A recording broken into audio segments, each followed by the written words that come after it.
Welcome back to the session, everyone. And in the last day session, we were revising the area of 50 marks. That's a part A, and which is based on audit risk, risk of material misstatement, business risk, audit procedures, additional information, and finally the areas of ethics as well. And last day, നമ്മൾ ഈ ഓരോ ഏരിയാസും revise ചെയ്ത സമയത്ത് we were discussing about how we need to present answers, അതേപോലെ തന്നെ എന്തൊക്കെയാണ് mainly അവിടെ consider ചെയ്യേണ്ട കാര്യങ്ങൾ, ഓരോ കാര്യങ്ങളെ കുറിച്ച് നമ്മൾ ഡീറ്റെയിൽഡ് ആയിട്ട് പറഞ്ഞിട്ടുണ്ടായിരുന്നു. ആൻഡ് ഇതായിരുന്നു നമ്മൾ ഇന്നലെ റിവിഷൻ ചെയ്ത ആ റഫ് നോട്ട്സ്. ആൻഡ് നമ്മൾ പറഞ്ഞു നമുക്ക് മെയിൻലി ക്വസ്റ്റ്യൻസ് വരുന്ന സമയത്ത് റിസ്കിന്റെ ഏരിയയിൽ നിന്ന് ക്വസ്റ്റ്യൻസ് വരുന്ന സമയത്ത് we can expect either an audit risk based on accounting treatment, or there can also be possibilities where you will be getting audit risk without accounting treatment as well. And when you get a question based on accounting treatment, when you present the answer, you need to first of all include the materiality. Then you need to clearly discuss the actual accounting treatment that is required there. Then whatever will be the possibilities of having mistakes in the financial statements, what will go wrong എന്താന്നുള്ള കാര്യം പറയണം. അതേപോലെ തന്നെ impact on F S എന്താണോ ആ impact on F S എന്താന്നുള്ള കാര്യവും നമ്മൾ properly mention ചെയ്തിട്ടുണ്ടാവണം. So materiality പറയണം, accounting treatment പറയണം, വാട്ട് വിൽ ഗോ റോങ് പറയണം, ഇമ്പാക്ട് ഓൺ എഫ് എസ് പറയണം. അതേപോലെ തന്നെ അവിടെ എന്താണ് തെറ്റായിട്ട് സംഭവിക്കാനുള്ള ചാൻസ് ഉള്ളതെന്ന് പറയുന്ന സമയത്ത് നമുക്ക് properly scenario plus accounting treatment, നമ്മളവിടെ പ്രോപ്പർലി സിനാരിയോയും അക്കൗണ്ടിങ് ട്രീറ്റ്മെന്റും കൂടെ മിക്സപ്പ് ചെയ്തിട്ട് വേണം പറയാൻ ഞാൻ പറഞ്ഞിട്ടുണ്ടായിരുന്നു. ആൻഡ് മെറ്റീരിയാലിറ്റി ഡിറ്റർമൈൻ ചെയ്യുന്ന സമയത്ത് ഞാൻ പറഞ്ഞു നമ്മൾ മെറ്റീരിയാലിറ്റി കാണിക്കുമ്പോൾ ആദ്യം എന്ത് ചെയ്യുക, പ്രോഫിറ്റിന്റെയാണോ റവന്യൂവിന്റെയാണോ ഗ്രോസ് പ്രോഫിറ്റിനാണോ ഏത് എലമെന്റിന്റെ ബേസിസിലാണ് മെറ്റീരിയാലിറ്റി ഡിറ്റർമൈൻ ചെയ്യാൻ നമ്മളോട് പറഞ്ഞേക്കുന്നത് എന്നുള്ളത് നോക്കണം. ഇനി ചിലപ്പോൾ ടോട്ടൽ അസറ്റ് അല്ലെങ്കിൽ നെറ്റ് അസറ്റ്സിന്റെ ബേസിസിലും ആവാം. And it can also be based on the nature of the transaction as well. ഇങ്ങനെ എന്തിന്റെ ബേസിസ് വേണേലും ആവാം മെറ്റീരിയാലിറ്റി നമ്മുടെ അടുത്ത് ചോദിക്കുന്നത്. സോ പ്രോഫിറ്റിന്റെ ആണെങ്കിൽ നമ്മൾ പറഞ്ഞു ബെഞ്ച് മാർക്ക് എത്രയായിരുന്നു, 5 to 10%. റവന്യൂന്റെ ആണെങ്കിൽ 0.5 to 1% ആണ്. ഗ്രോസ് പ്രോഫിറ്റിന്റെ ആണെങ്കിൽ 0.5 to 1% തന്നെയാണ് same. Total asset in it will be 1% to 2%. Net assets in it will be 2% to 5%. ഇനി നേച്ചറിന്റെ ബേസിസിൽ നമ്മൾ ഡിറ്റർമൈൻ ചെയ്യുന്ന സമയത്ത് we need to consider whether on the basis of related party transaction or going concern എന്തെങ്കിലും സിനാരിയിൽ ഉണ്ടോ, ഉണ്ടെങ്കിൽ അതും എപ്പോഴും മെറ്റീരിയൽ ആയിരിക്കും. ദെൻ നമ്മൾ പറഞ്ഞു whether we need to go on with lower limit or the upper limit, അത് നമ്മുടെ ജസ്റ്റിഫിക്കേഷൻ ആണ് കൊടുക്കേണ്ടത്. സോ അവിടെ നമ്മൾ എന്ത് നോക്കുക, we have to consider whether it's a new client ഒരു ന്യൂലി ലിസ്റ്റഡ് ക്ലൈന്റ്, അല്ലെങ്കിൽ മാനേജേരിയൽ ബയസ് ഉണ്ടാവാനായിട്ടുള്ള പോസിബിലിറ്റി എന്തെങ്കിലും ഉണ്ടോ എന്ന് നോക്കുക, അല്ലെങ്കിൽ എന്തെങ്കിലും തരത്തിലുള്ള കോർപ്പറേറ്റ് ഗവേണൻസ് വീക്ക്നെസിനെ കുറിച്ച് സിനാരിയോയിൽ പറഞ്ഞിട്ടുണ്ടോ, ഇന്റേണൽ കൺട്രോൾ ഡെഫിഷ്യൻസീസിനെ കുറിച്ച് പറഞ്ഞിട്ടുണ്ടോ, high risk of material mistakes ഉണ്ടോ എന്നൊക്കെ നോക്കണം എന്ന് പറഞ്ഞു. And out of which new ക്ലൈന്റോ ന്യൂലി ലിസ്റ്റഡ് ക്ലൈന്റോ ആണെന്നുണ്ടെങ്കിൽ definitely we have to go on with the lower limit itself, അല്ലെങ്കിൽ അപ്പർ ലിമിറ്റ് ചൂസ് ചെയ്യുക, എന്നിട്ട് ട്രിം ചെയ്ത് ഡൗൺവേർഡ്സ് കൊണ്ടുവന്നാൽ മതി എന്നായിരുന്നു നമ്മൾ പറഞ്ഞത്. അതേപോലെ തന്നെ if you getting a question based on audit risk without accounting treatment, in that case you are not required to mention the materiality. Instead എന്താണോ റിസ്ക് അത് ഐഡന്റിഫൈ ചെയ്യുക, ആ റിസ്ക് എന്താണെന്നുള്ളത് എക്സ്പ്ലെയിൻ ചെയ്യുക, അത് കാരണം എന്താണോ ഇമ്പാക്ട് വരുന്നത്, well the overall impact on financial statements എന്താണെന്നുള്ള കാര്യം പറയണം.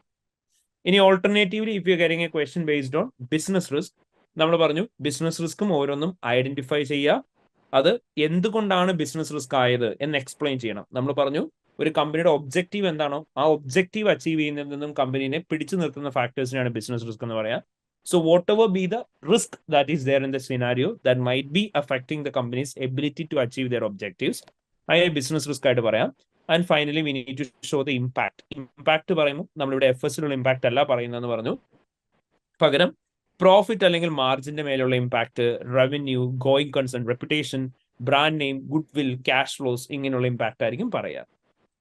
ഇനി നമ്മുടെ അടുത്ത് ഓഡിറ്റ് പ്രൊസീജിയേഴ്സ് എഴുതാൻ പറയുന്ന സമയത്ത് we just want to mention whatever be the procedure that is required. And അവിടെ നമുക്ക് ആവശ്യമായിട്ടുള്ള ഡോക്യുമെന്റ് അല്ലെങ്കിൽ ഇൻഫർമേഷൻ എന്താണോ അതെന്താന്ന് വേണ്ടെന്നുള്ള പറയാം. And whatever be the purpose of the procedure, purpose of procedure എന്താണെന്നുള്ളത് നമ്മൾ ക്ലിയർലി മെൻഷൻ ചെയ്യുന്നുണ്ടാവണം. But on the other hand നമ്മളോട് ഇൻ കേസ് എങ്ങനെ അഡീഷണൽ ഇൻഫർമേഷൻ ആണ് ചോദിക്കുന്നുണ്ടെങ്കിൽ ജസ്റ്റ് നമുക്ക് വേണ്ട അഡീഷണൽ ഇൻഫർമേഷൻ അല്ലെങ്കിൽ ഡോക്യുമെന്റ് എന്താണോ അതും പറയാം, എന്താണ് അതിന്റെ പേർപ്പസ് എന്നുള്ളതും പറയാം.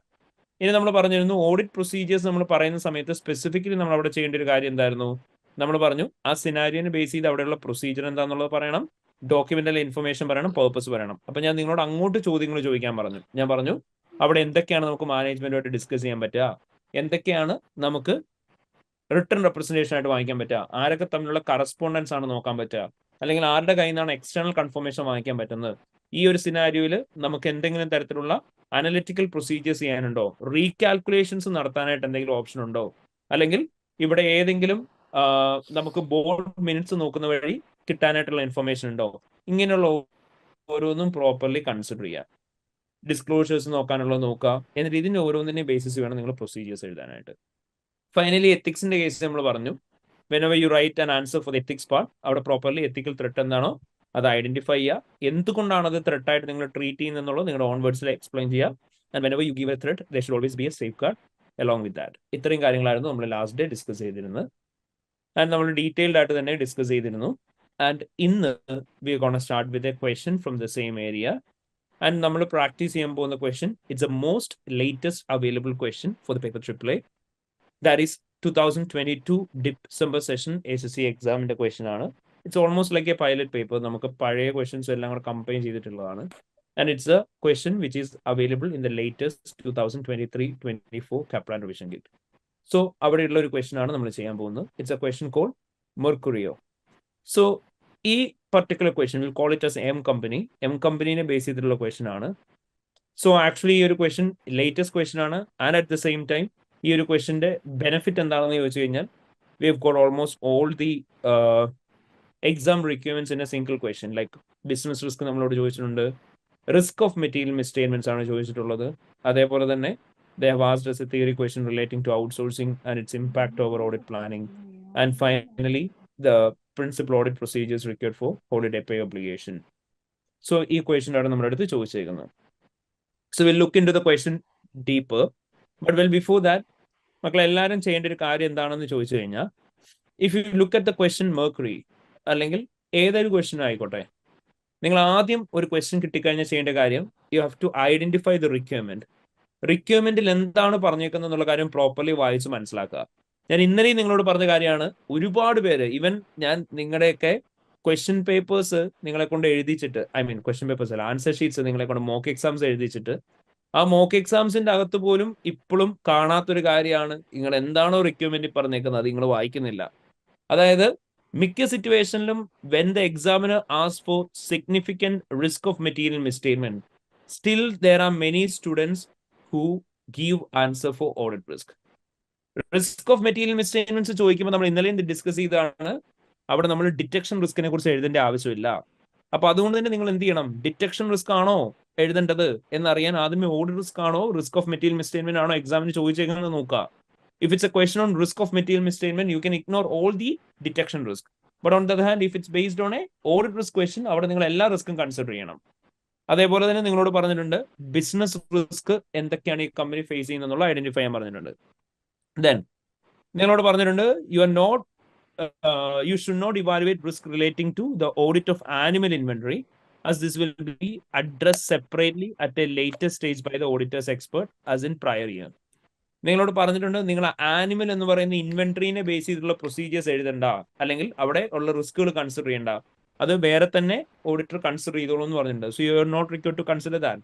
അപ്പൊ ഇങ്ങനെയുള്ള കൗണ്ടർ പോയിന്റ്സ് ഉണ്ടോ എന്ന് നോക്കണം. കാരണം കൗണ്ടർ പോയിന്റ്സ് എന്തെങ്കിലും പറഞ്ഞിട്ടുണ്ട് എന്നുണ്ടെങ്കിൽ അവിടെ നിങ്ങൾ വീണ്ടും കൊണ്ടുപോയി സെയിം റിസ്ക് എഴുതി വെച്ചാൽ മാർക്ക് കിട്ടൂല. ഞാൻ നേരത്തെ നിങ്ങൾക്ക് പറഞ്ഞു തന്നിട്ടുള്ള കാര്യമാണ്. ഇപ്പൊ സേ ഫോർ എക്സാമ്പിൾ നിങ്ങളോട് ചിലപ്പോൾ ക്വസ്റ്റ്യൻ പറഞ്ഞിട്ടുണ്ടാവും foreign currency transaction related risk നിങ്ങൾ നോക്കണ്ട, വേറെ ഓഡിറ്റർ നോക്കും എന്ന് എഴുതിയിട്ടുണ്ടാവും. അല്ലെങ്കിൽ നിങ്ങളോട് ചിലപ്പോൾ ക്വസ്റ്റ്യനകത്ത് പറയും കമ്പനിയുടെ സബ്സിഡറി കമ്പനീസ് ഫോറിൻ കൺട്രീസിലുണ്ട്, പക്ഷെ അവിടെയും ഫിനാൻഷ്യൽ റിപ്പോർട്ടിംഗ് കറൻസി സെയിം തന്നെയാണെന്ന് പറയും.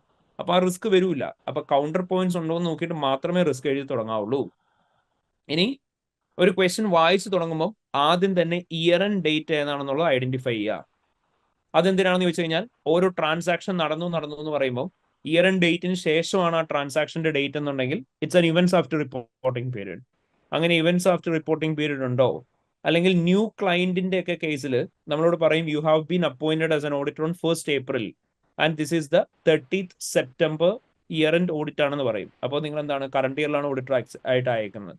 So it's a new audit client. അപ്പൊ അത് മനസ്സിലാക്കാനായിട്ട് എന്ത് ചെയ്യുക, ഇയർ ആൻഡ് ഡേറ്റ് മാർക്ക് ചെയ്ത് വെക്കുക. അതേപോലെ തന്നെ you need to understand whether it's a newly listed client, അതിന്റെ ഡേറ്റ് വെച്ച് ക്രോസ് ചെക്ക് ചെയ്യാനായിട്ട് ഇയർ ആൻഡ് ഡേറ്റ് മാർക്ക് ചെയ്തിടുക. അപ്പം new client, newly listed client, post year and transactions എന്തെങ്കിലും ഉണ്ടോ എന്ന് അറിയാൻ, അതായത് സബ്സിക്വന്റ് ഇവന്റ്സ് അല്ലെങ്കിൽ ഇവന്റ്സ് ആഫ്റ്റർ റിപ്പോർട്ടിംഗ് പീരീഡ് ഉണ്ടോ എന്ന് അറിയാൻ എല്ലാത്തിനും ഇയർ ആൻഡ് ഡേറ്റ് വേണം. Most importantly you should to mark this date as well. It is 1st July.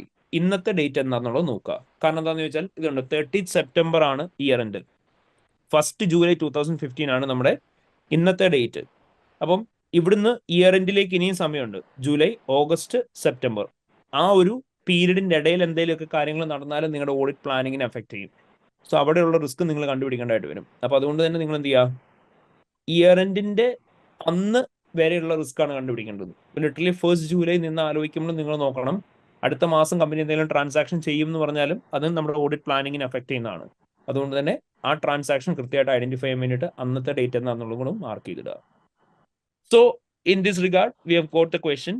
അപ്പം എല്ലാവരും ഒരു കാര്യം ചെയ്യുക, just go through this question and try to pick all the business risk and risk of material misstatement in the scenario, and then we will discuss on how to present our answers. So everyone, please start with the question number 1, Mercury. All right, so let's start with the question discussion. So basically, for the time being, നമുക്ക് just ആദ്യം എന്തൊക്കെയാണോ answers അത് identify ചെയ്യുക, then we will consider on how to present the answer. So let's start with this question. So it is 1st July 2015, you are an audit manager in A&Co, responsible for the audit of M Company, a listed company with a financial year ending 30th September 2015. M Company is the country's leading specialist retailer of small domestic pets, pet food, and pet accessories, operating 264 stores across the country. The following exhibit available below provide information relevant to the question. നമുക്കപ്പോൾ പാർട്ണറിന്റെ email ഉണ്ട്, background information ഉണ്ട്, financial ഇൻഫർമേഷന്റെ details വന്നിട്ടുണ്ട്, meeting notes വന്നിട്ടുണ്ട്. So ഇവിടെ ഇപ്പം as of now most importantly നമുക്ക് consider ചെയ്യാനായിട്ടുള്ള ഒരു കാര്യം that it's A listed company. അപ്പോൾ ലിസ്റ്റഡ് കമ്പനി ആണോ അല്ലയോ എന്നുള്ളത് മാർക്ക് ചെയ്ത് വെക്കണം എന്ന് ഞാൻ എപ്പോഴും പറയാറുണ്ട് ആദ്യം തന്നെ. എന്തിനു വേണ്ടിയിട്ടാ? Because going further to the question, നമുക്ക് എത്തിക്സ് റിലേറ്റഡ് ഇഷ്യൂസ് ഒക്കെ വരികയാണെന്നുണ്ടെങ്കിൽ എത്തിക്കൽ ത്രെഡ്സ് നമ്മൾ പറയുമ്പോൾ നമുക്കറിയാം ലിസ്റ്റഡ് കമ്പനിക്കുള്ളതും നോൺ ലിസ്റ്റഡ് എൻറ്റിറ്റീസിനും നമ്മൾ പഠിച്ചേക്കുന്ന രണ്ടാണ്. സോ ലിസ്റ്റഡ് കമ്പനിയുടെ കേസിലും നോൺ ലിസ്റ്റഡ് എൻറ്റിറ്റിയുടെ കേസിലും രണ്ടായിട്ട് തന്നെ നമ്മൾ പറയണം. അതിന് വേണ്ടിയിട്ട് ആദ്യം തന്നെ ലിസ്റ്റഡ് ആണോ അല്ലയോ എന്നുള്ള കാര്യം മാർക്ക് ചെയ്ത് വെക്കുക. Okay, then going further to the case, നമ്മുടെ അടുത്ത് ഇൻട്രൊഡക്ഷൻ ഇമെയിൽ തന്നിട്ടുണ്ട്. With the year end approaching, I need you to start planning the audit of M Company. I met with the company's finance director, Kate, last week to discuss recent development for the business. I have promised you with a summary of the matters discussed at the meeting, along with some projected financial information. Based on the analysis I have done on this industry, it is appropriate for the overall materiality to be based on company's profit before tax. This is a key measure for investors and providers of finance. അപ്പൊ നിങ്ങളോട് പറഞ്ഞു profit before ടാക്സിന്റെ ബേസിസിലാണ് materiality determine ചെയ്യേണ്ടതെന്ന് പറഞ്ഞിട്ടുണ്ട്, overall materiality. അപ്പം profit before tax എന്ന് പറയുമ്പോഴത്തേനും പ്രോഫിറ്റബിലിറ്റിയുടെ basis നമ്മൾ നോക്കുമ്പോഴത്തേനും എത്രയാണ് മക്കളെ ബെഞ്ച് മാർക്ക് പ്രോഫിറ്റബിലിറ്റിയുടെ? എക്സാക്ട്ലി, പ്രോഫിറ്റിനെ നമ്മൾ നോക്കുന്ന സമയത്ത് we will consider 5% to 10% of the profit. Okay, അപ്പൊ നമ്മൾ എന്ത് ചെയ്യുക, നേരെ പോയിട്ട് കമ്പനിയുടെ പ്രോഫിറ്റ് എത്രയാണെന്ന് നോക്കുക. നമ്മളോട് തന്നേക്കുന്ന പ്രോഫിറ്റ് എത്രയാണ്? എത്രയാണ് പ്രോഫിറ്റ് തന്നേക്കുന്നത് സിനാരിയോക്കകത്ത്? ഓക്കെ, അപ്പൊ അതിന്റെ എത്ര പെർസെന്റേജ് എടുക്കേണ്ടത്? 5% എടുക്കുക, 10% എടുക്കണം. ഓക്കെ, 5 to 10% എടുക്കുക.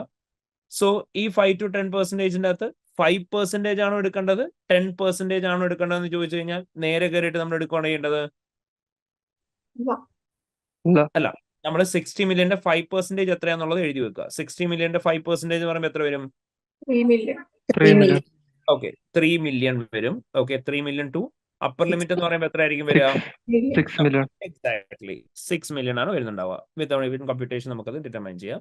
So this is the benchmark. Okay, this is the benchmark for materiality. അപ്പൊ നമ്മൾ ഇതിന്റെ അകത്ത് ലോവർ ലിമിറ്റ് ആണോ അപ്പർ ലിമിറ്റ് ആണോ എന്നുള്ള ആദ്യം തന്നെ ഫൈനലൈസ് ചെയ്യരുത്. പകരം എന്ത് ചെയ്യുക, you have to go through the whole scenario. എന്നിട്ട് സിനാരിയോയിൽ എന്തൊക്കെ കാര്യങ്ങളാണ് പറഞ്ഞേക്കുന്നത് നോക്കുക. അക്കോർഡിംഗ്ലി ലോവർ ലിമിറ്റ് വേണോ അപ്പർ ലിമിറ്റ് വേണോ എന്നുള്ളത് ചൂസ് ചെയ്യുക by considering our bench marks. അത് നമുക്കറിയാം, നമ്മൾ ക്രൈറ്റീരിയാസ് പഠിച്ചിട്ടുണ്ടായിരുന്നു. ഡ്യൂ ക്ലൈന്റ് ആണോ, ഡ്യൂലി ലിസ്റ്റഡ് ആണോ, വേറെ എന്തെങ്കിലുമൊക്കെ ഫാക്ടേഴ്സ് ഉണ്ടോ നോക്കണം. അതിനനുസരിച്ച് ട്രിം ഡൗൺ ചെയ്ത് വരണം എന്നാണ് നമ്മൾ പറഞ്ഞത്, except in case of new client and newly listed client. we'll look into that later. For the time being നമുക്ക് എന്ത് ചെയ്യാം, സിനാരിയോ വായിക്കാം. അപ്പൊ ഇതുകൊണ്ടാണ് നമ്മൾ സ്പെസിഫിക്കലി പറഞ്ഞിട്ടുള്ളത് നിങ്ങൾ ഫുൾ ക്വസ്റ്റ്യൻ വായിച്ചതിന് ശേഷം മാത്രം ആൻസർ എഴുതി തുടങ്ങാവുള്ളൂ എന്ന്. കാരണം നമുക്ക് ഈ ഫാക്ടേഴ്സ് ഒക്കെ ഐഡന്റിഫൈ ചെയ്ത് നമുക്ക് റിസ്ക് ഓരോന്നും കണ്ടുപിടിക്കാനായിട്ടുണ്ട്. ആൻഡ് മോർ ഓവർ നമുക്കറിയാം എക്സാമിന് നമ്മളോട് ചോദിച്ചേക്കുന്നത് significant risk of material mistakes എന്തൊക്കെയാണെന്നാണ്. So we have to rearrange the risk in accordance with their significance. അപ്പൊ അതുകൊണ്ട് തന്നെ നമ്മൾ ആദ്യമേ ഫുൾ റിസ്ക് വായിച്ച് ഐഡന്റിഫൈ ചെയ്യുക. So, starting with the scenario. M Company is a large listed company established 15 years ago. When the founders observed a growth in demand for the pet-related products, company has grown steadily and is now the largest retailer of pet-related products in the country, with over 7,000 employees who are mainly staff working in the stores. As well as selling pet-related products for wide variety of animals, the stores also sell small animals such as rabbit and fish. Staff members are fully trained to give advice to the customers on matters including nutrition and general animal health. And the staff members are also trained in handling all type of animals which are sold. Some stores sell more unusual pets such as spider, snakes, and other reptiles, and require compliance with specific import restrictions and welfare standards. M Company also operates veterinary clinics within most of its stores. The veterinary clinics are staffed by fully qualified vets who offer a full range of veterinary services. Customers can pay as they go for the appointment and treatment of the animal, or they can take out an annual pet healthcare plan which covers the cost of essential vaccinations and quarterly health checks. The pet healthcare plans are extremely popular as they offer good value for money to the customer. An annual income from the sale of these plans historically account for 10% of the company's revenue. The cost associated with the vaccinations and healthcare have risen over the recent years. However, M Company has not been able to increase the price due to customer price sensitivity over the annual pet healthcare plan. The company's accounting policy is to recognize the revenue from the sale of healthcare plan on the date when the healthcare plan commences. So, നമുക്ക് ആദ്യം ഒരു കാര്യം ചെയ്യാം. ഈ particular area ഇങ്ങനെ വായിച്ചു കഴിഞ്ഞാൽ നമ്മൾ രണ്ടാമതായിട്ട് ചെയ്യണം എന്ന് പറഞ്ഞിട്ടുള്ളത് എന്താണ് ഇവിടുത്തെ ക്ലിയർ മീനിങ് എന്നുള്ളത് പ്രോപ്പർലി മനസ്സിലാക്കുക. ലിറ്ററലി മലയാളത്തിൽ എന്താണ് മീനിങ് എന്നുള്ള ആലോചിച്ച് നോക്കുക. അപ്പൊ നമ്മളോട് പറഞ്ഞു 15 years ago ആണ് എം കമ്പനി സെറ്റപ്പ് ചെയ്തേക്കുന്നത്. ലാർജ് ലിസ്റ്റഡ് കമ്പനിയാണ്. അവർക്ക് പെറ്റ് കെയർ പ്രൊഡക്ട്സ് ആണ് അവർ വിൽക്കുന്നത്. അവർ pet and related products throughout the country അവർ നടത്തുന്നുണ്ട്. 7,000 എംപ്ലോയീസ് ഉണ്ട് എന്ന് പറഞ്ഞു. ദെൻ അവർ പറഞ്ഞു അവരുടെ പെറ്റ് കെയർ പ്രൊഡക്ട്സ് കൊടുക്കുന്ന സമയത്ത് അവർ ചെറിയ ചെറിയ ആനിമൽസിനെയൊക്കെ വിൽക്കുന്നുണ്ട്, ഫിഷിനെ വിൽക്കുന്നുണ്ട്. അതുപോലെ തന്നെ സ്റ്റാഫ് ഫുള്ളി ട്രെയിൻഡ് ആണ്. അവരാണ് കസ്റ്റമേഴ്സിന് ന്യൂട്രീഷനും ജനറൽ ആനിമൽ ഹെൽത്തിനെ കുറിച്ചൊക്കെ ട്രെയിനിങ് കൊടുക്കുന്നതെന്ന് പറഞ്ഞു. ആൻഡ് നമ്മൾ കുറെ അൺയൂഷ്വൽ ആയിട്ടുള്ള സാധനങ്ങളെയും വിൽക്കുന്നുണ്ട്, സ്പൈഡറിനെയും സ്നേക്കിനെയും റെപ്റ്റൈൽസിനെയൊക്കെ. അതിന് കുറേ റെസ്ട്രിക്ഷൻസ് ഉണ്ട്, കുറേ വെൽഫെയർ സ്റ്റാൻഡേർഡ്സും ഫോളോ ചെയ്യാനുണ്ടെന്ന് പറഞ്ഞു. ദെൻ നമ്മളോട് പറഞ്ഞു വെറ്റിനറി ക്ലിനിക്സ് നമ്മൾ റൺ ചെയ്യുന്നുണ്ട് നമ്മുടെ സ്റ്റോറിൻ്റെ അകത്ത് തന്നെ. അവിടെ വെറ്റ്സ് ആണ് കാര്യങ്ങളെല്ലാം നോക്കുന്നത്. അവിടെ നമ്മൾ വാക്സിനേഷൻ റിലേറ്റഡ് ആയിട്ടുള്ള സർവീസ് കൊടുക്കുന്നുണ്ട്. ആൻഡ് നമ്മൾ കുറേ പ്ലാൻസ് ഓഫർ ചെയ്യുന്നുണ്ട് കസ്റ്റമേഴ്സിന് വേണ്ടിയിട്ട്. അവിടെ കുറേ എല്ലാം ഓൾ ഇൻക്ലൂസീവ് ആയിട്ടുള്ള പാക്ക് ഉണ്ട്. അത് കസ്റ്റമേഴ്സിന് വളരെയധികം വാല്യൂ ആഡിങ് സർവീസ് ആണെന്ന് പറഞ്ഞു. അതുപോലെ തന്നെ ആനുവൽ പാക്കേജസ് ഉണ്ട്. കമ്പനിയുടെ ടോട്ടൽ റവന്യൂവിന്റെ 10% ഈ ആനുവൽ പാക്കേജിനാണ് കിട്ടുന്നതെന്ന് പറഞ്ഞു. ദെൻ നമ്മളോട് പറഞ്ഞു ഈ കോസ്റ്റ് എല്ലാം വാക്സിനേഷനും എല്ലാം ആയിട്ട് റിലേറ്റ് ഉള്ള കോസ്റ്റ് ഭയങ്കരമായിട്ടും കൂടിയിട്ടുണ്ട്. പക്ഷെ നമുക്ക് പ്രൈസ് കൂട്ടാൻ പറ്റുന്നില്ല, കാരണം കസ്റ്റമേഴ്സ് ഭയങ്കര പ്രൈസ് സെൻസിറ്റീവാ എന്ന് പറഞ്ഞിട്ടുണ്ട്. ദെൻ ഫൈനലി നമ്മൾ പറഞ്ഞു അവരുടെ അക്കൗണ്ടിങ് പോളിസി എന്താണ്, ഒരു ഹെൽത്ത് കെയർ പ്ലാൻ എന്നാണോ ഒരു കസ്റ്റമർ എടുക്കുന്നത് അന്നാണ് അവർ ആ റവന്യൂ റെക്കഗ്നൈസ് ചെയ്യുന്നതെന്ന് പറഞ്ഞു. So what all are the business risk here? Well, literally നമ്മൾ ആലോചിക്കേണ്ട ഒരു കാര്യം, ബിസിനസ് റിസ്ക് എന്ന് പറയുമ്പോൾ ഞാൻ എപ്പോഴും പറയുന്ന ഒരു കാര്യമാണ്, നമ്മൾ എവിടെയും പഠിച്ചിട്ടുള്ള കാര്യങ്ങളല്ല ബിസിനസ് റിസ്ക്. ബിസിനസ് റിസ്ക് എന്ന് പറഞ്ഞാൽ വെറും ലോജിക്കൽ ആയിട്ടുള്ള കാര്യങ്ങൾ മാത്രമാണ്, purely on the basis of assumption ആണ്. അപ്പൊ നിങ്ങൾ ആലോചിച്ച് നോക്കുക, അതായത് ഇപ്പം വെറുതെ ഇരുന്നിട്ട് ചിന്തിക്കുകയാണെന്നൊക്കെ നമ്മളോട് പറയില്ലേ, ആവശ്യമില്ലാത്ത കാര്യങ്ങൾ നമ്മൾ വെറുതെ ചിന്തിച്ചു കൂട്ടി ടെൻഷൻ അടിക്കാൻ നമ്മൾ പറയും. നടക്കൂല എന്ന് വലിയ ഉറപ്പുള്ള ഒരു കാര്യമായിരിക്കും. എങ്കിലും നമ്മൾ വെറുതെ എക്സാം എങ്ങാനും ഞാൻ അങ്ങനെ ആയാലോ, എക്സാമിന് എങ്ങാനും ഇങ്ങനെ സംഭവിച്ചാലോ, അത് ഇങ്ങനെ ആവൂല്ലോ എന്നുള്ള സെയിം തോട്ട് തന്നെയാണ് നിങ്ങൾ ഇവിടെ എടുക്കേണ്ടത്. ആവശ്യമില്ലാണ്ട് നിങ്ങൾ ചിന്തിക്കുന്ന കാര്യങ്ങൾ ആവശ്യത്തിന് വേണ്ടിയിട്ട് ആലോചിച്ചാൽ മതി. U will get the business risk.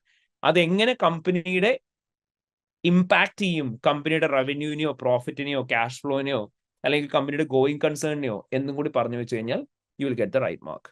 അപ്പൊ അതുകൊണ്ട് തന്നെ എന്താ ആലോചിച്ച് നോക്കുക, ഇവിടെ എന്തൊക്കെയാണ് ബിസിനസ് റിസ്ക് ഈ പറഞ്ഞേക്കുന്ന സാഹചര്യങ്ങൾ. ഞാൻ പറഞ്ഞു ഒരു ബന്ധമില്ലാത്ത രീതിയിൽ ചിലപ്പോൾ ആൻസേഴ്സ് വരാം. ബട്ട് അൾട്ടിമേറ്റ്ലി നിങ്ങൾ ആ റിലേഷൻ കൊണ്ടുവരിക എന്നുള്ളതാണ്. കമ്പനിയുടെ ബിസിനസ് ഇതാണ്. ഓക്കെ, ഇവിടെ ഏറ്റവും വേഴ്സ്റ്റ് കേസിൽ എന്താണ് സംഭവിക്കാൻ ചാൻസ് ഉള്ളത്, അങ്ങനെയാണെങ്കിൽ അത് എന്തിലേക്ക് പോകും, ആ രീതി വേണം ആലോചിച്ച് നോക്കാനായിട്ട്. പറയേ എന്തൊക്കെയായിരിക്കും മക്കളെ? സോറി, അൺയൂഷ്വൽ പെറ്റ്സിന്റെ കാര്യം പറഞ്ഞിട്ടുണ്ട്. അൺയൂഷ്വൽ പെറ്റ്സിന്റെ കേസിൽ എന്താ പ്രശ്നം? ഇമ്പോർട്ട് റെസ്ട്രിക്ഷൻസും വെൽഫെയർ സ്റ്റാൻഡേർഡ്സും മെയിൻറ്റെയിൻ ചെയ്തിട്ടില്ല. ഓക്കെ, അൺയൂഷ്വൽ ആയിട്ടുള്ള പെറ്റ്സിനെ നമ്മൾ സെല് ചെയ്യുന്നുണ്ട് അല്ലെ. സ്പൈഡർ, സ്നേക്ക്, റെപ്റ്റൈൽസ്, ഈ സാധനത്തിനൊക്കെ അതിന് എന്ത് വേണം എന്ന് പറഞ്ഞു? സ്പെസിഫിക് ആയിട്ടുള്ള കുറെ ഇമ്പോർട്ട് റെസ്ട്രിക്ഷൻസ് ഉണ്ട് നമ്മൾ ഫോളോ ചെയ്യാനായിട്ട്. അതേപോലെ തന്നെ വെൽഫെയർ സ്റ്റാൻഡേർഡ്സ് ഉണ്ട് ഫോളോ ചെയ്യാന്ന് പറഞ്ഞു. ഓക്കെ, പറയൂ നിങ്ങളുടെ അസംഷൻസ് പറ. അവിടെ എന്തായിരിക്കും നമുക്ക് പറയാൻ പറ്റുക? There can be chances that company in case എങ്ങാനും കമ്പനി ഓപ്പറേഷൻസ് നടത്തുന്ന സമയത്ത് ഇവിടെ ഈ പറയുന്ന രീതിയിലുള്ള ഏതെങ്കിലും ഒരു പർട്ടിക്കുലർ വെൽഫെയർ സ്റ്റാൻഡേർഡോ അല്ലെങ്കിൽ ഇമ്പോർട്ട് റെസ്ട്രിക്ഷനോ കമ്പനി കംപ്ലൈ ചെയ്തിട്ടില്ല എന്നുണ്ടെങ്കിൽ എന്ത് സംഭവിക്കാൻ ചാൻസ് ഉണ്ട്? There can be possibility of having non compliance with law and regulation. അപ്പൊ അത് കാരണം കൊണ്ട് എന്ത് വരാം?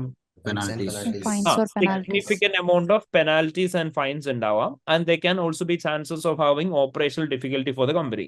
In addition to which, ഏതെങ്കിലും വെൽഫെയർ സ്റ്റാൻഡേർഡ് മീറ്റ് ചെയ്യാണ്ടാണ് നമ്മൾ ബിസിനസ് നടത്തുന്നതെന്ന് പബ്ലിക് അറിഞ്ഞു കഴിഞ്ഞാൽ എന്തായിരിക്കും സംഭവിക്കുക? നമ്മുടെ കമ്പനിയുടെ റെപ്യൂട്ടേഷനെ എഫക്ട് ചെയ്യും. സോ ഓട്ടോമാറ്റിക്കലി ബാക്കി ഫർദർ നിങ്ങൾ കൈന്നിട് ഓട്ടോമാറ്റിക്കലി എന്താ സംഭവിക്കുക? നേരെ ഗോയിങ് കൺസേൺ പ്രോഫിറ്റബിലിറ്റിയിലേക്ക് വരണ്ട. അതായത് നമ്മുടെ കമ്പനിയുടെ റെപ്യൂട്ടേഷൻ അഫക്റ്റഡ് ആയി കഴിഞ്ഞാൽ അവിടെ എന്തൊരു സാധനം മിഡിലുണ്ട് സംഭവിക്കുന്നത്. അത് കാരണം കൊണ്ടാണ് പ്രോഫിറ്റബിലിറ്റിയിലേക്കൊക്കെ കസ്റ്റമേഴ്സ് പിന്നീട് നമ്മുടെ കമ്പനിയിൽ നിന്ന് ഈ പറയുന്ന സർവീസസ് ഒന്നും അവൈൽ ചെയ്യാണ്ടാവും അല്ലെ.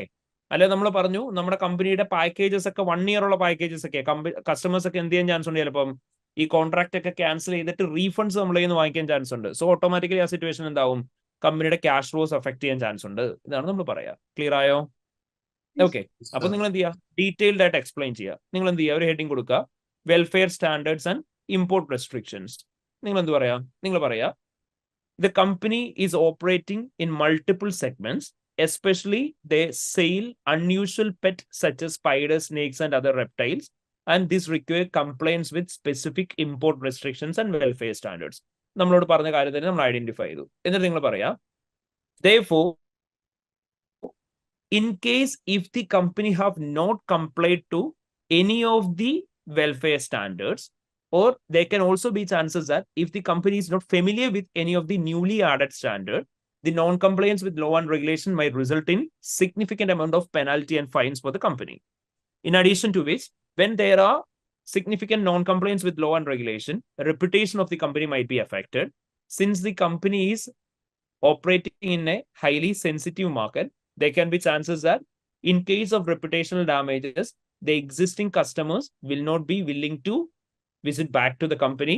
And in addition to which, since the company have already signed 1 year contracts with the customers, this might also be cancelled by the customers, which would affect significantly on company's revenue and cash flows. ഇതാണ് നമ്മൾ പറയാ. Clear ആയോ? Okay, ഇനി വേറെ എന്തായിരിക്കും മക്കളെ issue ഉണ്ടാവുക? Doubt ചോദിച്ചോ. 2 മാർക്കിന് ഇത്രയും പോയിന്റ്സ് വരുന്ന കാര്യമുണ്ടോ? 2 മാർക്കിനെന്ന് വെച്ചിട്ടുണ്ടെങ്കിൽ നമുക്ക് അപ് ടു 2 മാർക്കാണ് അവിടെ കിട്ടുക. നമ്മൾ ആഡിക്വറ്റ്ലി എക്സ്പ്ലെയിൻ ചെയ്യാന്നുള്ളത്. അത് നമുക്ക് ക്ലിയർലി പറയാൻ പറ്റുന്നതാണ്. ഫസ്റ്റ് ഓഫ് ഓൾ നമ്മൾ എഴുതിയത് ആദ്യം നമ്മൾ പറഞ്ഞ ഫസ്റ്റ് ഫേസിലുള്ള എല്ലാ കാര്യങ്ങളും എന്തായിരുന്നു? ഞാൻ നേരെ ഈ ക്വസ്റ്റനിൽ നിന്ന് തന്നെ വായിച്ച കാര്യങ്ങളാണ്, ശരിയല്ലേ? So which are the identification part which you can directly copy paste. പിന്നീട് നമ്മൾ അവിടെ പറഞ്ഞു മാത്രമേ ഉള്ളൂ എക്സ്പ്ലനേഷൻ, ആൻഡ് പിന്നീട് പറഞ്ഞു മാത്രമേ ഉള്ളൂ ഇമ്പാക്ട്. ലിറ്ററലി നമ്മളിപ്പോൾ പറഞ്ഞ ആൻസറിന്റെ അകത്ത് ഒരു അല്ലെങ്കിൽ 2 സെന്റൻസ് മാത്രമേ ഉള്ളൂ എക്സ്പ്ലനേഷൻ ആയിട്ട്, ഒരു സെന്റൻസേ ഉള്ളൂ ഇമ്പാക്ട് ആയിട്ട്. ബാക്കി ഐഡന്റിഫിക്കേഷൻ പാർട്ടായിരുന്നു which was directly from the question itself. നമ്മൾ പറയുമ്പോൾ എന്തോള്ള പോലെ തോന്നുന്നേ ഉള്ളൂ. Okay, Then what else? Staff training cost Staff training cost. Okay. എന്തായിരിക്കും അവിടെ പറയാൻ പറ്റുക? അത് സിഗ്നിഫിക്കന്റ് ഇമ്പാക്ട് ഉണ്ടാക്കും ക്യാഷ് ഫ്ലോ. അതായത് ഒരുപാട് എമൗണ്ട് വേണ്ടി വരും. ഇപ്പോൾ ഒരു സ്റ്റാഫ് മെമ്പർ പോയി കഴിഞ്ഞാൽ പുതിയ ആളെ അപ്പോയിന്റ് ചെയ്യണമെങ്കിൽ വീണ്ടും ഈ സ്റ്റാഫിനെ വീണ്ടും ട്രെയിൻ ചെയ്യേണ്ടി വരുമല്ലോ. Okay. So staff training cost ഉണ്ടാവും അല്ലേ? Okay. What if training is not provided to the staff? കസ്റ്റമേഴ്സിന് ക്ലിയർ ആയിട്ടുള്ള അഡ്വൈസസ് കൊടുക്കാൻ അവർക്ക് പറ്റൂല. അപ്പൊ കസ്റ്റമേഴ്സിന്റെ ഇതിലെ സാറ്റിസ്ഫാക്ഷൻ കുറയും. അപ്പൊ അവര് കമ്പനീനെ വിസിറ്റ് ചെയ്യുന്ന ഡിപ്പെൻഡൻസും കുറയും. Okay. Okay. So further impact എന്തായിരിക്കും? ലോജിക്കലി ആലോചിച്ച് നോക്ക്. സി ഞാൻ ചോദിക്കട്ടെ മക്കളെ, ഒറ്റ കാര്യം ഞാൻ ചോദിച്ചിട്ടെ, ഈ സാധനം നമ്മൾ പെട്ടെന്ന് ഒറ്റയടിക്ക് വായിക്കുമ്പോൾ ആലോചിച്ചെടുക്കാൻ പറ്റുന്നതാണോ? ആണോ? ഫ്രാങ്ക്ലി പറഞ്ഞ ആണോ? ഒറ്റയടിക്ക് വായിക്കുമ്പോൾ ആലോചിക്കേണ്ടതാണോ? അല്ല. ഞാൻ എന്തുകൊണ്ടാണ് വളരെ സിമ്പിൾ ആയിട്ട് പറയുന്നത്? ബിക്കോസ് ഞാൻ ഓൾറെഡി ആൻസർ വായിച്ചിട്ടുണ്ട്. ഡെഫിനറ്റ്ലി അതുകൊണ്ട് തന്നെയാണ് നമ്മൾ വളരെ സിമ്പിൾ ആയിട്ട് ഇതിന്റെ ആൻസർ പറഞ്ഞു കേൾപ്പിക്കുന്നത്. സോ നമ്മൾ ഒന്ന് വായിച്ചു കഴിഞ്ഞാൽ we are familiar with the points. അപ്പൊ ഞാൻ നിങ്ങളോട് ഓരോ ചോദ്യങ്ങൾ ചോദിക്കുമ്പോൾ നമ്മൾ എന്താണോ കിറ്റ് കണ്ടിട്ടുള്ള ആൻസർ അതിലേക്ക് എത്തിക്കാനായിരിക്കും ഞാൻ ചോദ്യങ്ങൾ ചോദിക്കുന്നുണ്ടാവുക. But ultimately at the final exam നിങ്ങൾ എന്താ ചെയ്യേണ്ടത്? നിങ്ങൾ തന്നെ ഒരു ഫൈനൽ ആൻസറിലേക്ക് എത്തിക്കാനായിട്ടുള്ള ശ്രമം നടത്തണം. മനസ്സിലായോ? അപ്പം നമ്മുടെ ഇതിന്റെ അകത്ത് നിങ്ങൾ പറയുന്ന സെയിം പാറ്റേണിൽ തന്നെയാണ് എക്സ്പ്ലനേഷൻ പോവുക. നമ്മളോട് പറഞ്ഞേക്കുന്നത് ഇങ്ങനെയാണ്, സി നമ്മൾ സിഗ്നിഫിക്കന്റ് ആയിട്ടുള്ള നമ്പർ ഓഫ് സ്റ്റാഫിനെ നമ്മുടെ കമ്പനി റീറ്റെയിൻ ചെയ്തിട്ടുണ്ടെന്ന് പറഞ്ഞു. ഓൾമോസ്റ്റ് 7,000 എംപ്ലോയീസ് ആണ് നമ്മുടെ കമ്പനിയിലുള്ളത്. ആൻഡ് എല്ലാ സ്റ്റാഫ് മെമ്പേഴ്സും ഫുള്ളി ട്രെയിൻഡ് ആണ്. അവരാണ് കസ്റ്റമേഴ്സിന് അഡ്വൈസ് കൊടുക്കുന്നത് ആനിമലിന്റെ ന്യൂട്രീഷനെ കുറിച്ചും അതുപോലെ തന്നെ ജനറൽ ആനിമൽ ഹെൽത്തിനെ കുറിച്ചും. സോ നിങ്ങൾ പറഞ്ഞൊരു ആഡ് ഓൺ പോയിന്റ് ആണ്, നമുക്ക് പറയാം. നമ്മുടെ ഒരു പർട്ടിക്കുലർ സ്റ്റാഫ് പോയി കഴിയുമ്പോൾ നമ്മൾ അവർക്ക് അഡീഷണലി ട്രെയിനിങ് കൊടുക്കണം. എങ്കിൽ മാത്രമേ അവർക്ക് പ്രോപ്പർ അഡ്വൈസ് കൊടുക്കാനായിട്ട് പറ്റുള്ളൂ. സോ ട്രെയിനിങ് കൊടുക്കാൻ വേണ്ടിയിട്ട് നമുക്ക് എന്തുണ്ടാവും? സിഗ്നിഫിക്കന്റ് കോസ്റ്റ് ഉണ്ടാവും. സോ ഓട്ടോമാറ്റിക്കലി റിഡൻഡൻസി കോസ്റ്റ് എന്ന് പറയുന്നത് നമുക്ക് വളരെ ഹൈ ആയിരിക്കും. കാരണം ഒരു സ്റ്റാഫ് റിഡൻഡന്റ് ആയി പോയി കഴിഞ്ഞാൽ ന്യൂലി സ്റ്റാഫിനെ അപ്പോയിന്റ് ചെയ്യുന്ന സമയത്ത് സഫീഷ്യന്റ് ട്രെയിനിങ് കൊടുക്കുമ്പോൾ സിഗ്നിഫിക്കന്റ് എക്സ്പെൻസസ് ഇൻകർ ആവും. So you can mention that point. In addition to which ഞാൻ നിങ്ങളോട് ചോദിച്ചു, what if appropriate advice is not provided by the staff members, or if we are not giving staff members with adequate training, എന്ത് സംഭവിക്കും? അവർ inappropriate ആയിട്ടുള്ള nutrition details അല്ലെങ്കിൽ general animal ഹെൽത്തിനെ കുറിച്ചുള്ള details ആയിരിക്കും convey ചെയ്യുക. സോ പെറ്റ്സ് ആണ് അവർക്ക് കൊടുക്കുന്ന ഈ പറയുന്ന ഫുഡിന്റെ അകത്ത് അല്ലെങ്കിൽ എന്തെങ്കിലും നമ്മൾ കൊടുക്കുന്ന അഡ്വൈസിന് അത് മിസ്റ്റേക്ക് വന്നു കഴിഞ്ഞിട്ടുണ്ടെങ്കിൽ it might even lead to the death of this pets. So regulatory issues ഉണ്ടാവാം. കസ്റ്റമേഴ്സ് നമുക്ക് എഗൈൻസ്റ്റ് ആയിട്ട് കംപ്ലൈൻസ് റേസ് ചെയ്യാം. അതാണ് നമ്മൾ പറയുന്ന പോസിബിലിറ്റി. ക്ലിയർ ആയോ? സാർ ഒരു ഡൗട്ട് ചോദിക്കട്ടെ? ചോദിച്ചോ. സാർ ഇവിടെ ഇപ്പോ ട്രെയിനിങ് കൊടുത്തിട്ടുണ്ട് തന്നെ പറഞ്ഞല്ലോ. ഏതാ? അതായത് പ്രോപ്പർലി ട്രെയിൻഡ് എന്നാണ് പറയുന്നത് ഓൾറെഡി സ്റ്റാഫ്. പക്ഷെ അപ്പൊ നമുക്ക് അത് വീണ്ടും തന്നെ അതിനോട് റിസ്ക് എഴുതാൻ പറ്റും. അതായത് ട്രെയിനിങ് കൊടുത്തിട്ടില്ല എന്നുള്ളത് വീണ്ടും പറയാൻ പറ്റും റിസ്ക് ആയിട്ട്. അത് നമ്മൾ എങ്ങനെയാണ് റിസ്ക് ആയിട്ട് പറഞ്ഞത്? നമ്മളിപ്പോ ഇങ്ങനെയാണ് പറഞ്ഞത്, ന്യൂലി അപ്പോയിന്റഡ് സ്റ്റാഫ് മെമ്പേഴ്സിന് നമ്മൾ ട്രെയിനിങ് കൊടുക്കണം. ട്രെയിനിങ് കൊടുക്കാൻ വേണ്ടിയിട്ട് നമുക്ക് എന്ത് ചെയ്യണം? സിഗ്നിഫിക്കന്റ് എക്സ്പെൻസസ് ആവും. ഇപ്പോൾ ഓൾറെഡി ഉള്ള സ്റ്റാഫ് പോയിട്ട് പുതിയ സ്റ്റാഫ് വരുന്ന സമയത്ത്. അതല്ലേ നിങ്ങൾ പറഞ്ഞ പോയിന്റ്? അപ്പൊ നമ്മൾ അതിന്റെ ആഡ് ഓൺ ആയിട്ട് എന്താ പറഞ്ഞത്? ആൻഡ് ഈ ഒരു പർട്ടിക്കുലർ കോസ്റ്റ് നമ്മൾ സ്പെൻഡ് ചെയ്തിട്ടില്ലെങ്കിൽ എന്ത് സംഭവിക്കും എന്നുള്ള ഇമ്പാക്ട് ആണ് നമ്മൾ പറഞ്ഞത്. മനസ്സിലായോ? ഓക്കെ. ഇനി അടുത്ത ഇഷ്യൂ എന്താ? What is other issue here? Business risk തന്നെ ചോദിക്കുന്നത്. സോ നമ്മൾ ഈ പർട്ടിക്കുലർ പാരഗ്രാഫ് കഴിഞ്ഞു. What about the veterinary clinics? എന്താ ഇഷ്യൂ? വെറ്റ്സിനെ പ്രോപ്പർലി ക്വാളിഫൈഡ് അല്ലാണ്ടാണ് എടുത്തെങ്കിൽ അത് ഇഷ്യൂസ് ഉണ്ടാക്കില്ലേ? കുറച്ച് മുന്നത്തെ പോലെ തന്നെ. സോ അത് ഒന്നെങ്കിൽ കമ്പൈൻ ചെയ്ത് പറഞ്ഞാലും മതി. വെറ്റ്സിന് അപ്രോപ്രിയേറ്റ് ക്വാളിഫിക്കേഷൻ അല്ലെങ്കിൽ ട്രെയിനിങ് കിട്ടാത്തവരാണ് വെറ്റ്സിനുള്ള അപ്പോയിന്റ്മെന്റ് എടുക്കുന്നത് അല്ലെങ്കിൽ അവരെ ട്രീറ്റ് ചെയ്യുന്നുണ്ടെങ്കിൽ എന്ത് സംഭവിക്കും? അവിടെ എന്തെങ്കിലും ഇഷ്യൂസ് ഉണ്ടാവാം, കമ്പനിക്ക് റെപ്യൂട്ടേഷൻ ഡാമേജസ് ഉണ്ടാവാം എന്നുള്ള കാര്യം പറയാം. Okay, fine. Other than that directly in relation to the scenario നമുക്ക് പറയാൻ പറ്റുന്ന എന്തെങ്കിലും ഉണ്ടാവോ? വാക്സിനേഷന്റെ കോസ്റ്റ് കൂടിയത് നമ്മുടെ ഹെൽത്ത് കെയർ പ്ലാനിന്റെ പൈസ കൂട്ടാൻ നമുക്ക് പറ്റില്ല. കാരണം പ്രൈസ് സെൻസിറ്റീവ് ആണ് അവിടുത്തെ മാർക്കറ്റ്. Okay, fine. പ്ലസ് പറഞ്ഞ പോയിന്റ് എക്സാക്ട്ലി കറക്റ്റ് ആണ്. അതായത് നമ്മുടെ കോസ്റ്റ് ഓഫ് പ്രൊഡക്റ്റ് കൂടി എന്ന് പറഞ്ഞു. സോറി, കോസ്റ്റ് ഓഫ് നമ്മളെ സംബന്ധിച്ച് മെറ്റീരിയൽസ് ഇവിടെ പറയുന്ന വാക്സിനേഷൻസിന്റെ ഒക്കെ കോസ്റ്റ് ഭയങ്കര കൂടി. പക്ഷെ നമുക്ക് പ്രൈസ് ചേഞ്ച് ചെയ്യാൻ പറ്റുന്നില്ല. അതൊരു പ്രശ്നമാണ്. ആൻഡ് ഇവർക്ക് അത് ഭയങ്കരമായ പ്രശ്നം ആവാനായിട്ടുള്ള ഒരു പോസിബിലിറ്റിനെ കുറിച്ച് ഇവിടെ എന്തെങ്കിലും പറയുന്നുണ്ട്? ഓൾറെഡി 10% കമ്പനിയുടെ റവന്യൂ ഓക്കെ 10% കമ്പനിയുടെ റവന്യൂ കോൺട്രിബ്യൂട്ട് ചെയ്യുന്ന ഈ ഒരു വെറ്റിനറി ക്ലിനിക്സിൽ നിന്നാണ്. ഓക്കെ, പ്ലസ് നമുക്ക് ഇത് വളരെ പ്രോഫിറ്റബിൾ ആയിട്ടുള്ള ബിസിനസ് ആണോ കറന്റ്? കോസ്റ്റ് മാത്രമേ അത് കവർ ചെയ്യുന്നുള്ളൂ. യെസ്, നമ്മളോട് ഓൾറെഡി അവർ പറഞ്ഞു ഈ പറയുന്ന ഈ പെറ്റ് ഹെൽത്ത് കെയർ പ്ലാൻ എന്ന് പറയുന്ന എക്സ്ട്രീംലി പോപ്പുലർ ആയിട്ട് നിൽക്കുന്നത് എന്തുകൊണ്ടാ? കസ്റ്റമേഴ്സിന് അത് ഹൈലി വാല്യൂ ആഡിങ് ആണ് അല്ലേ? It's a good value for money for customers എന്നാണ് പറഞ്ഞത്. ഡസൻ മീൻ ദാറ്റ് കമ്പനിക്ക് ഹൈലി ഫീസിബിൾ ആണെന്നല്ല പറഞ്ഞത്. And adding to that currently കോസ്റ്റും ഭയങ്കരമായിട്ടും കൂടി എന്ന് പറഞ്ഞു. നമുക്ക് പ്രൈസ് ചേഞ്ച് ചെയ്യാനായിട്ട് പറ്റുന്നുമില്ല. സോ വാട്ട് ഇഫ് ഫർദർ കോസ്റ്റിൽ ഇൻക്രീസ് വന്നു കഴിഞ്ഞാൽ എന്തായിരിക്കും സംഭവിക്കുക? കമ്പനിന്റെ കയ്യിലുള്ള Profitability. cash ഓട്ടോമാറ്റിക്കലി കമ്പനിയുടെ പ്രോഫിറ്റബിലിറ്റിനെ അഫക്ട് ചെയ്യും. കാരണം എന്താ? കമ്പനിയുടെ ഒരു മേജർ പാർട്ട് ഓഫ് റവന്യൂ കിട്ടുന്ന ഈ ഒരു പർട്ടിക്കുലർ സ്ട്രീമിൽ നിന്നാണ്. ആൻഡ് ഇനിയും കോസ്റ്റ് കൂടിക്കഴിഞ്ഞാൽ കമ്പനിയെ സംബന്ധിച്ച് ആ ഒരു പർട്ടിക്കുലർ ക്ലിനിക്കൽ സർവീസ് എന്ന് പറയുന്നത് എന്തായാലും ലോസ് മേക്കിംഗ് ആയി മാറും. ശരിയല്ലേ? ആൻഡ് കമ്പനിക്ക് ഫ്യൂച്ചറിലും പ്രൈസ് ഇൻക്രീസ് ചെയ്യാൻ പറ്റില്ല. കാരണം എന്താ? ഓൾറെഡി അവർ പറഞ്ഞു കസ്റ്റമേഴ്സ് പ്രൈസ് സെൻസിറ്റീവ് ആണെന്ന്. സോ ഇൻ കേസ് എങ്ങാനും ഫ്യൂച്ചറിൽ പ്രൈസ് ഇൻക്രീസ് ചെയ്ത് കഴിഞ്ഞാൽ എന്തായിരിക്കും സംഭവിക്കുക? കസ്റ്റമേഴ്സ് മൈറ്റ് സ്വിച്ച് അല്ലെ, വേറെ സപ്ലയേഴ്സിന്റെ അടുത്തേക്ക്, അതായത് വേറെ വെറ്റിനറി ക്ലിനിക്സിലേക്ക് പോവാം. So it might affect the cash flow as well as revenue of the company. Clear ആയോ? Is a clear everyone? Yes, sir. Yes, sir. അപ്പൊ ഇതായിരിക്കും നമ്മൾ ഇവിടെ പറയുന്ന business risk. Then is there any risk of material misstatements here? Risk of material misstatements പറയുമ്പോൾ നമ്മൾ ഇങ്ങനത്തെ assumptions ഒന്നും ഇടണ്ട. കാരണം നമുക്കറിയാം നമ്മളോട് ഫസ്റ്റ് ഓഫ് ഓൾ അവർ ചോദിക്കുന്നത് തന്നെ സിഗ്നിഫിക്കന്റ് റിസ്ക് ഓഫ് മെറ്റീരിയൽ മിസ്സ്റ്റേറ്റ്മെന്റ്. അപ്പൊ നമുക്ക് സിനാരിയോ ബേസ്ഡ് ആയിട്ട് എന്താണോ ശരിക്കും നമ്മൾ അഫക്ട് ചെയ്യുന്ന കാര്യം അതേക്കുറിച്ച് എംഫസൈസ് ചെയ്താൽ മതി.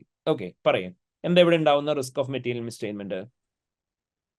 Revenue recognition. Revenue recognition. Okay, so as per revenue recognition പറയും എപ്പോഴാണ് നമുക്ക് റവന്യൂ റെക്കഗ്നൈസ് ചെയ്യാൻ പറ്റുക? Performance obligations are Performance declared. Performance obligation Basic treatment as satisfied. per IFRS 15, revenue should be recognized only when performance obligation, all the performance obligation in relation to the contract are being satisfied. Till the date, നമ്മുടെ revenue എന്ത് ചെയ്യണം? deferred income. Deferred income Deferred ആയിട്ട് income ആയിട്ട് treat കാണിക്കണം. ചെയ്യണം. Okay. കമ്പനിക്ക് ഇവിടെ currently കമ്പനിയുടെ കോൺട്രാക്ട് പ്രകാരമുള്ള പെർഫോമൻസ് ഒബ്ലിഗേഷൻ എന്താ? എന്തായിരുന്നു Annual കമ്പനിയുടെ plan. Quarterly health checkups. Company currently കൊടുത്തുകൊണ്ടിരിക്കുന്ന എന്താണ്? കമ്പനിക്ക് പലതരത്തിലുള്ള ക്വാർട്ടർലി ഹെൽത്ത് ചെക്ക് ഉണ്ടെന്ന് പറഞ്ഞു. ആൻഡ് ഈ ക്വാർട്ടർലി ഹെൽത്ത് ചെക്കിന് വേണ്ടിയിട്ടാണ് കമ്പനി എന്ത് ചെയ്യുന്നത്? പ്ലാൻസ് ഓഫർ ചെയ്യുന്നത്. ആൻഡ് കമ്പനി അങ്ങനെയാണ് എന്നുണ്ടെങ്കിൽ ശരിക്കും ഈ റവന്യൂ എപ്പോഴാണ് റെക്കഗ്നൈസ് ചെയ്യേണ്ടത്? Over a period of over A period of time അല്ലെ, ലിറ്ററലി. കാരണം ക്വാർട്ടർലി ഹെൽത്ത് കെയർ പ്ലാൻ ആകുമ്പോഴത്തേനും അവിടെ മൾട്ടിപ്പിൾ ടൈം എന്ത് ചെയ്യുന്നുണ്ടാവും? വിസിറ്റ് ചെയ്യുന്നുണ്ടാവും. അപ്പം മൾട്ടിപ്പിൾ വിസിറ്റ് ഉണ്ട് എന്നുണ്ടെങ്കിൽ over A period of time ആയിരിക്കണം ചെയ്യുന്നത്. അല്ലെങ്കിൽ ഒരു സിംഗിൾ വിസിറ്റ് മാത്രം ഉണ്ടെങ്കിൽ at A point of time ആയിരിക്കണം ചെയ്യുന്നത്. ബട്ട് കമ്പനി റവന്യൂ എപ്പോഴാണ് റെക്കഗ്നൈസ് ചെയ്യുന്നതെന്നാ പറഞ്ഞത്? Plan എടുക്കണം. plan എടുക്കണം. പ്ലാൻ എപ്പോഴാണോ എടുക്കുന്നത് അന്നേരം എന്നാണ് പറഞ്ഞത്. ശരിയല്ലേ? The companies Last. Accounting policies to recognise revenue when the sale of the health care plan on the day when the health care plan commences എന്നാണ് പറഞ്ഞത്. അപ്പോൾ ഓട്ടോമാറ്റിക്കലി എന്തായിരിക്കും സംഭവിക്കുക? Revenue overstated ആവും. നേരെ പറയല് റവന്യൂ പെർഫോമൻസ് ഒബ്ലിഗേഷൻ കംപ്ലീറ്റ് ചെയ്യുന്നതിന് മുന്നേ ആണ് അവർ എന്ത് ചെയ്യുന്നത്? റെക്കഗ്നൈസ് ചെയ്യുന്നത്. അപ്പൊ അത് കാരണം കൊണ്ട് എന്ത് സംഭവിക്കുന്നു പറയാം? Revenue will be overstated and the related deferred income will be understated. Understated. Clear ആയോ? Okay, Yes. അപ്പൊ നിങ്ങൾ കൃത്യമായിട്ട് പറയാം കേട്ടോ. ഞാൻ പറഞ്ഞ പോലെ തന്നെ you have to mix up accounting treatment with the scenario. നമുക്ക് ഇവിടെ എങ്ങനെ ആയിരിക്കും പറയാൻ പറ്റുക? വെൽ, ഫസ്റ്റ് ഓഫ് ഓൾ ഇവിടുത്തെ റവന്യൂ റെക്കഗ്നേഷൻ എന്ന് പറയുന്ന മെറ്റീരിയൽ ആണോ? ആണോ? Yes. Yes. Yes. Definitely it's material. കാരണം എന്താ? 10%. നമ്മുടെ കമ്പനിയുടെ 10%. ടോട്ടൽ റവന്യൂന്റെ 10% ഈ ഒരു ആനുവൽ ഇൻകം പ്ലാനിൽ നിന്നാണ് വരുന്നതെന്ന് പറഞ്ഞു. സോറി, ക്വാർട്ടർലി പ്ലാനിൽ നിന്നാണ് വരുന്നതെന്ന് പറഞ്ഞു. അപ്പോൾ ഓട്ടോമാറ്റിക്കലി എന്തായിരിക്കും സംഭവിക്കുക? അത് മെറ്റീരിയൽ ആണ്. കാരണം ടോട്ടൽ റവന്യൂന്റെ 0.5% മേലെ വരുന്ന എല്ലാ മെറ്റീരിയൽ ആണ്. അതുകൊണ്ട് തന്നെ ഡെഫിനറ്റ്ലി ഇത് എന്തായിരിക്കും? മെറ്റീരിയൽ ആയിരിക്കും. അപ്പൊ നിങ്ങൾക്ക് അത് മെറ്റീരിയൽ ആണെന്ന് പറയാം. എന്നിട്ട് നിങ്ങൾ പറയാം as per IFRS 15 revenue from contracts with customers revenue should be recognized when the performance obligations relating to the contract are satisfied. Till the date, revenue should be treated as deferred income. നിങ്ങൾ പറയാ M company offers multiple healthcare plan to the customers and the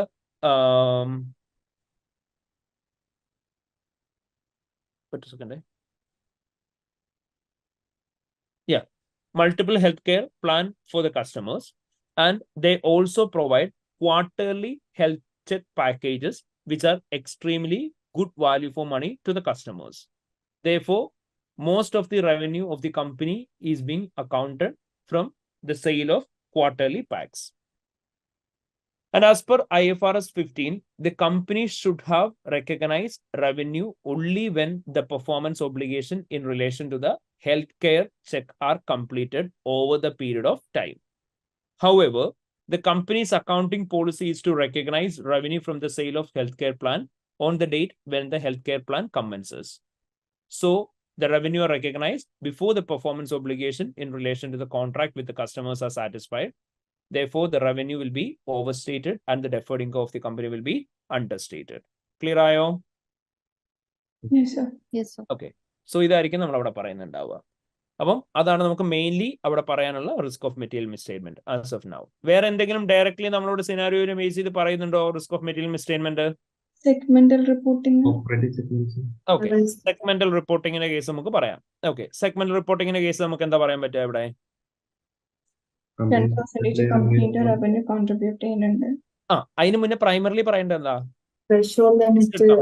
അല്ലേ, it's A listed company, അതാണ് നമ്മൾ പറയേണ്ടത്. M company is a listed company and they are having multiple operating segments, which includes ഏതൊക്കെയാ? Veterinary clinic services, വേറെ ഏതൊക്കെയായിരുന്നു? Selling of pet related products and animals. And out of which more than 10% of the company's revenue is contributed directly by the veterinary clinics. Therefore, it should be treated as a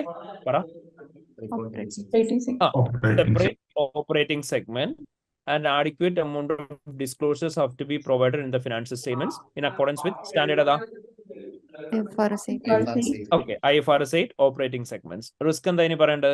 However, there can be chances that Adequate disclosures and the company might not have given adequate disclosure in relation to the operating segments in the company's financial statements, which will result in material mistakes in the disclosures to the financial statements. Clear? Yes. Yes, sir. Okay. Sure. ഈ disclosures എന്തൊക്കെയാണെന്ന് നമ്മൾ mention ചെയ്യേണ്ട കാര്യമുണ്ടോ, അല്ലെങ്കിൽ as per IFRS 8 പ്രകാരം disclosures mention ചെയ്യാൻ മാത്രം പറഞ്ഞു? ഓപ്പറേറ്റിംഗ് സെഗ്മെന്റിന്റെ ഒക്കെ കേസിൽ ഡിസ്ക്ലോഷേഴ്സ് മെൻഷൻ ചെയ്യണമെന്ന് മാത്രം എഴുതിയാൽ മതി. ഇപ്പം നമുക്കിപ്പം കാരണം ഓപ്പറേറ്റിംഗ് സെഗ്മെന്റിന്റെ കേസിൽ സെഗ്മെന്റൽ ഇൻഫർമേഷൻ ഡിസ്ക്ലോസ് ചെയ്യാന്നുള്ളതാണല്ലോ. പക്ഷെ when it comes to standards like IAS 24 related party transaction ഒക്കെ പോലുള്ളത് വരുമ്പോൾ ഇവർ പറയും ജസ്റ്റ് അത് ഡിസ്ക്ലോസ് ചെയ്തിട്ടുണ്ടെന്ന് മാത്രം പറയും. അപ്പൊ നമ്മൾ പറയും ജസ്റ്റ് ഡിസ്ക്ലോസ് ചെയ്താൽ പോരാ, IAS 24 പ്രകാരം nature of related party relationship, transaction with related party, outstanding balances, ഇതെല്ലാം കാണിക്കണം എന്ന് പറയും. അപ്പൊ അങ്ങനത്തെ സിറ്റുവേഷനിൽ അതെടുത്ത് പറയാം. മനസ്സിലായോ? അതിനകത്ത് ഒരു 1-2 പോയിന്റ് മാത്രം പറഞ്ഞാൽ ഉപയോഗിക്കുക. അതായത് 1-2 പോയിന്റ് എന്നല്ല, ഇപ്പൊ ജനറൽ റൈറ്റിംഗ് ആണെന്നുണ്ടെങ്കിൽ എല്ലാ പോയിന്റ്സും ഇഫ് പോസിബിൾ സമ്മറൈസ് ചെയ്ത് പറയാം. ഓൺ ദ അതർ ഹാൻഡ് ഇപ്പൊ നമ്മളോട് ഇപ്പൊ ഒരു ട്രീറ്റ്മെന്റിനെ കുറിച്ച് പറയുമ്പോൾ ട്രീറ്റ്മെന്റിന്റെ ഒരു ഏരിയ മാത്രം മിസ്റ്റേറ്റഡ് ആയതിനെ കുറിച്ച് ക്വസ്റ്റ്യൻ പറഞ്ഞിട്ടുണ്ട്. അപ്പം എന്താണോ മിസ്റ്റേറ്റഡ് ആയത് അതിന്റെ ശരിക്കുള്ള ട്രീറ്റ്മെന്റ് മാത്രം പറഞ്ഞാൽ മതി. ഓക്കെ, ഒരു ഡൗട്ട് ഉണ്ട്. ആ. ഡിസ്ക്ലോഷേഴ്സില് അതിൽ ഡിസ്ക്ലോഷേഴ്സ് കൊടുത്തിട്ടില്ലാന്നുണ്ടെങ്കിൽ അതിന്റെ ഇമ്പാക്ട് യൂസേഴ്സിന്റെ ഡിസിഷൻ അഡ്വേഴ്സലി ബാധിക്കുന്ന എഴുതാൻ പറ്റുമോ? യൂസേഴ്സിന്റെ ഡിസിഷനെ അഡ്വൈസ് ഇപ്പം ഓപ്പറേറ്റിംഗ് സെഗ്മെന്റിന്റെ അതിപ്പം സേ ഫോർ എക്സാമ്പിൾ ഇപ്പൊ ഫണ്ടമെന്റൽ അക്കൗണ്ടിംഗ് ഡിസ്ക്ലോഷേഴ്സ് ഒക്കെ ആണെങ്കിൽ okay, if something is relating to the companies going concern, uncertainty, അതിനെ കുറിച്ചൊക്കെയാണ് നമുക്ക് പറയാം. മനസ്സിലായോ? ഇപ്പൊ ഒരു എന്താ പറയാ ഓപ്പറേറ്റിംഗ് സെഗ്മെന്റിന്റെ ഡിസ്ക്ലോഷർ ഇൻക്ലൂഡ് ചെയ്തിട്ടില്ല എന്ന് പറഞ്ഞിട്ട് എന്ത് ചെയ്യില്ല, ഇപ്പം ഫണ്ടമെന്റൽ അക്കൗണ്ടിംഗ് ഡിസ്ക്ലോഷർ ആണെന്ന് പറയാൻ പറ്റില്ലല്ലോ. മനസ്സിലായോ? റിലേറ്റഡ് പാർട്ടിയുടെ സോറി ഗോയിങ് കൺസേണിന്റെ കേസ് ഒക്കെ ആണെങ്കിൽ പറയാം. ഓക്കെ സർ, ഇപ്പൊ നമ്മ ഈ ആൻസർ ഫ്രെയിം ചെയ്തപ്പോ ആസ് പെർ IFRS 8 എന്ന് എഴുതിയില്ലേ, അത് എഴുതണം നിർബന്ധമില്ലല്ലോ. അപ്പൊ എങ്ങനെ എഴുതണ്ടത്? നമ്മൾ as per standards എഴുതിയാൽ മതി, as per IFRS എഴുതിയാൽ മതി, അല്ലെങ്കിൽ as per accounting standards എഴുതിയാൽ മതി. ഓക്കെ സർ, ഇവിടെ അനലിറ്റിക്കൽ പ്രൊസീജിയേഴ്സ് എഴുതാൻ പറ്റുമോ? അനലിറ്റിക്കൽ പ്രൊസീജിയേഴ്സ് എഴുതാൻ പറ്റും. അതിലേക്ക് വരുവാ നമ്മൾ അതിന്റെ എടുത്ത് വെച്ചിരിക്കുന്നത്. ഓക്കെ, ഇവിടെ നോക്കി നമുക്ക് എന്തൊക്കെ അനലിറ്റിക്കൽ പ്രൊസീജിയേഴ്സ് ചെയ്യാൻ പറ്റുന്നത്. കമ്പനി എന്ത് ചെയ്തിട്ടുണ്ട്, കമ്പനിയുടെ റവന്യൂ കൂടിയിട്ടുണ്ട്. So try to figure out the trend between the increase in revenue and cost of sales if it's there. പക്ഷെ ഇവിടെ കോസ്റ്റ് ഓഫ് സെയിൽസ് വന്നിട്ടില്ല. അപ്പൊ നമ്മൾ എന്ത് ചെയ്യാം, റവന്യൂവിൽ വന്നേക്കുന്ന ഇൻക്രീസിനെ കുറിച്ചിട്ട് ആദ്യമേ പറയാം. സോ നമുക്ക് വേണമെങ്കിൽ എന്ത് ചെയ്യാം, അവിടെ ഇൻക്രീസ് ഇൻ റവന്യൂവിനെ കുറിച്ച് നമുക്ക് വേണമെങ്കിൽ കുറച്ച് മുന്നേ പറഞ്ഞ റവന്യൂ അനാലിസിസിന്റെ അകത്ത് നമുക്ക് മെൻഷൻ ചെയ്യാം. അതർ ദാൻ ദാറ്റ് നമുക്ക് ഇവിടെ മെയിൻലി വേണ്ടത് എന്താണ്? വർക്കിംഗ് നോട്ട്സുമായിട്ട് റിലേറ്റ് ചെയ്തുള്ള കാര്യങ്ങളാണ്. So first assets relating to the stores purchase from Lakewell എന്ന് പറഞ്ഞിട്ട് പറഞ്ഞിട്ടുണ്ട്. It's 171. So we'll refer to note number 1. So to expand into new location, 20 stores were purchased from Lakewell Company, a clothing retailer, on 1st May 2015. At a cost of 171 million, Mercury Company purchased the stores using cash reserves. Lakewell Company was facing going concern problem and offered stores for sale as part of restructuring program. The stores need to be completely refitted at an estimated cost of 9 million each. Mercury Company's management has not yet decided how many of the stores will be retained for use in the business. Any which are not retained will be sold. The stores will be refitted during the period November 2015 to Jan 2016. So, നമ്മുടെ year എൻ്റെ ഏതായിരുന്നു നമ്മളോട് പറഞ്ഞത്? It's 30th September 2015 അല്ലേ? അപ്പം നമ്മളോട് ഈ refurbishment work നടക്കും എന്ന് പറഞ്ഞേക്കുന്ന എപ്പോഴാ? Immediately after the year end ആണ്. November 2015 to Jan ആണ്. ആൻഡ് ഇവർ ഈ അക്യൂസിഷൻ നടത്തിയേക്കുന്നു it's within the current year അല്ലേ? മെയിലാണ് അക്യൂസിഷൻ നടത്തിയേക്കുന്നത്. നമ്മൾ വരുന്നതിന് തൊട്ട് മുന്നെയാണ് അക്യൂസിഷൻ നടത്തിയേക്കുന്നത്. It's within the current year. അപ്പോൾ അവർ 20 സ്റ്റോഴ്സ് ആണ് പർച്ചേസ് ചെയ്തേക്കുന്നത് ലേക്ക്വെൽ എന്ന് പറഞ്ഞാൽ അവിടുന്ന്. And it's for a cost of 171 million. അപ്പോൾ 20 സ്റ്റോഴ്സ് 171 million വാങ്ങി. ഇനി അവർ എന്ത് ചെയ്യാൻ പോവാണ്? അത് റീഫിറ്റ് ചെയ്യാൻ പോവാണ്. കാരണം ഇത് ഓൾറെഡി ഉള്ളത് എന്താണെന്ന് പറഞ്ഞു? വേറെ എന്തോ സ്റ്റോർ ആണെന്നല്ല പറഞ്ഞിരുന്നോ? ഓക്കെ, ക്ലോത്തിങ് റീറ്റെയിലർ ആണ്. നമ്മൾ പെറ്റ് സ്റ്റോർ ആയിട്ട് അത് റീഫിറ്റ് ചെയ്യാൻ പോവാണ്. അതിന് വേണ്ടിയിട്ട് 9 million ഈച്ച് വെച്ചിട്ട് കോസ്റ്റ് വരും എന്ന് പറഞ്ഞു. അപ്പൊ കോസ്റ്റ് എത്രയാണ് നമ്മുടെ മൊത്തം വരിക? കോസ്റ്റ് എത്ര വരിക? 9 million വെച്ചിട്ടാണ് പെർ യൂണിറ്റിൽ നമുക്ക് വരിക. Into we have 20 stores. അപ്പൊ എത്ര വരിക? 180. ഇറ്റ്സ് 180 million അല്ലേ? ഓക്കെ, പറ എന്താ business risk? What will be the business risk in this scenario?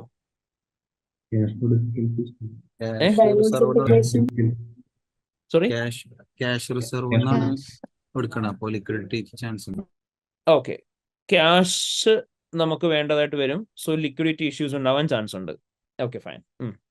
നിങ്ങൾ സിനാരിയോക്കകത്തുള്ള കാര്യങ്ങൾ നോക്കിയിട്ട് പറഞ്ഞോ. കമ്പനി എന്നത്തേക്ക് റീഫർബിഷ്മെന്റ് നടത്തുമെന്ന് പറഞ്ഞേക്കുന്നത് വിത്തിൻ ദ നെക്സ്റ്റ് 6 months ആണ് അല്ലേ? അല്ല, 6 months ഇല്ല, November, December, January 3 മാസത്തിനുള്ളിലാണ് full refurbishment ചെയ്യും. അല്ലെ, റീഫർബിഷ്മെന്റ് ചെയ്യാൻ പറ്റാത്തൊക്കെ അവർ വിൽക്കും എന്ന് പറഞ്ഞേക്കുന്നത്. ഓൾ പോസിബിൾ അസംഷൻസ് പറ. റീഫിറ്റ് ചെയ്താലും അവിടെ പ്രതീക്ഷിക്കുന്ന റിട്ടേൺ അതിനെ കിട്ടാൻ ചാൻസ് ഉണ്ടോ എന്നറിയില്ലല്ലോ. റീഫിറ്റ് ചെയ്ത് കഴിഞ്ഞാലും ആ സ്റ്റോറിൽ നിന്ന് നമ്മൾ എക്സ്പെക്ട് ചെയ്യുന്ന റിട്ടേൺ കിട്ടാൻ ചാൻസ് ഉണ്ടോ എന്ന് അറിയില്ല. കിട്ടിയില്ലെങ്കിൽ എന്ത് പറ്റും? എക്സിസ്റ്റിംഗ് ബിസിനസിനെ അവർ നോക്കും ചെയ്തിട്ടില്ല എന്നുണ്ടെങ്കിൽ ഓക്കെ, അതായത് അവർക്ക് ക്യാഷ് ഫ്ലോ ഡിഫിക്കൽട്ടീസ് ഉണ്ടായി കഴിഞ്ഞാൽ അവർക്ക് എന്ത് ചെയ്യാൻ പറ്റാണ്ട് വരും? എക്സിസ്റ്റിംഗ് ബിസിനസിനെയും അത് അഫക്ട് ചെയ്യും. ശരിയല്ലേ? ഓക്കെ, അതായത് മക്കളെ നമ്മൾ പഠിച്ചിട്ടുള്ളതാണ് അല്ലെ, നമ്മൾ ഓൾറെഡി ക്ലാസ് ഡിസ്കസ് ചെയ്തിട്ടുള്ളതാണ് ഈ സിമിലർ റിസ്ക് അല്ലേ? നമ്മുടെ നോട്ട്സിൽ തന്നെ നമ്മൾ തന്നിട്ടുള്ള കാര്യമാണിത്. അതായത് when a company is going on for diversification or for rapid growth, അവിടെ ഓട്ടോമാറ്റിക്കലി ഉണ്ടാവാൻ ചാൻസ് ഉള്ള റിസ്ക് എന്താണ് നമ്മൾ പറഞ്ഞിട്ടുള്ളത്? When a company is expanding rapidly, they will not be able to properly focus on their current business. അപ്പം അവിടെ proper ആയിട്ടുള്ള രീതിയിൽ കസ്റ്റമേഴ്സിന് നമുക്ക് വെൽഫെയർ ചെയ്യാൻ പറ്റിയിട്ടില്ല എന്നുണ്ടെങ്കിലോ, അല്ലെങ്കിൽ നമ്മൾ എന്തൊക്കെയാണോ നമ്മുടെ ബിസിനസിൻ്റെ അകത്ത് നോക്കിക്കൊണ്ടിരുന്ന നമ്മുടെ ക്രിട്ടിക്കൽ സക്സസ് ഫാക്ടേഴ്സ് അതിന് മേലെ എംഫസൈസ് ചെയ്തിട്ടില്ല എന്നുണ്ടെങ്കിലോ ന്യൂ ബിസിനസ്സും അഫക്റ്റഡ് ആവും, എക്സിസ്റ്റിംഗ് ബിസിനസ്സും അഫക്റ്റഡ് ആവും. So you can mention that. രണ്ടാമത് നമുക്ക് പറയാൻ പറ്റുന്ന കാര്യം, already we had made an investment of 171 million അല്ലേ? അതിനെ ബേസ് ചെയ്ത് പറ എന്തായിരിക്കും റിസ്ക് ഉണ്ടാവുക? നമ്മൾ ഡിസ്കസ് ചെയ്തിട്ടുള്ള നേരത്തെ എന്തായിരുന്നു?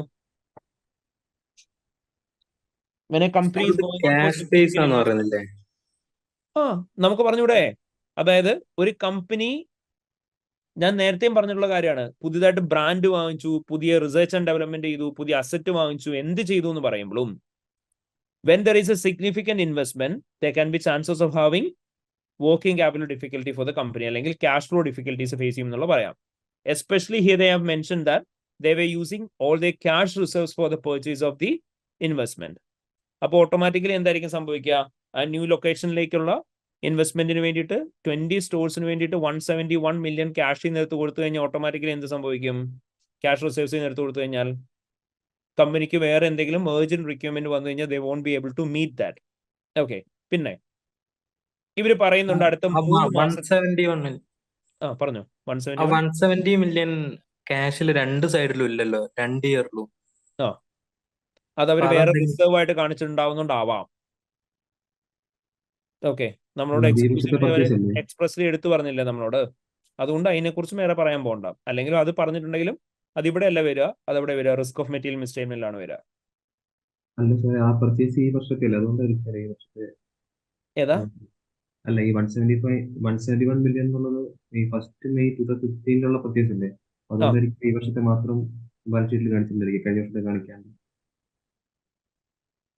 അല്ല, അത് കുറച്ചു മുന്നേ എൻ്റെ അടുത്ത് ചോദിച്ച ക്യാഷ് ആൻഡ് ക്യാഷ് ഇക്വലൻസിൻ്റെ അത് അങ്ങനെയാണ് പ്രീവിയസ് ഇയറിൽ അത് കാണിക്കണ്ടേ 171. അതായത് അത് ക്യാഷ് ആയിട്ട് ഇരിപ്പുണ്ടായിരുന്നുണ്ടെങ്കിൽ കഴിഞ്ഞ വർഷത്തെ ഫിനാൻഷ്യൽസിൽ കാണിക്കണമല്ലോ. അതാണ് ഉദ്ദേശിച്ചത്, അതാ ചോദിച്ചത്. ഓക്കെ, അതിന് മേലെ എംഫസൈസ് ചെയ്യണ്ട, ഈ പോയിന്റ് തന്നെ കണ്ടിന്യൂ ചെയ്തു.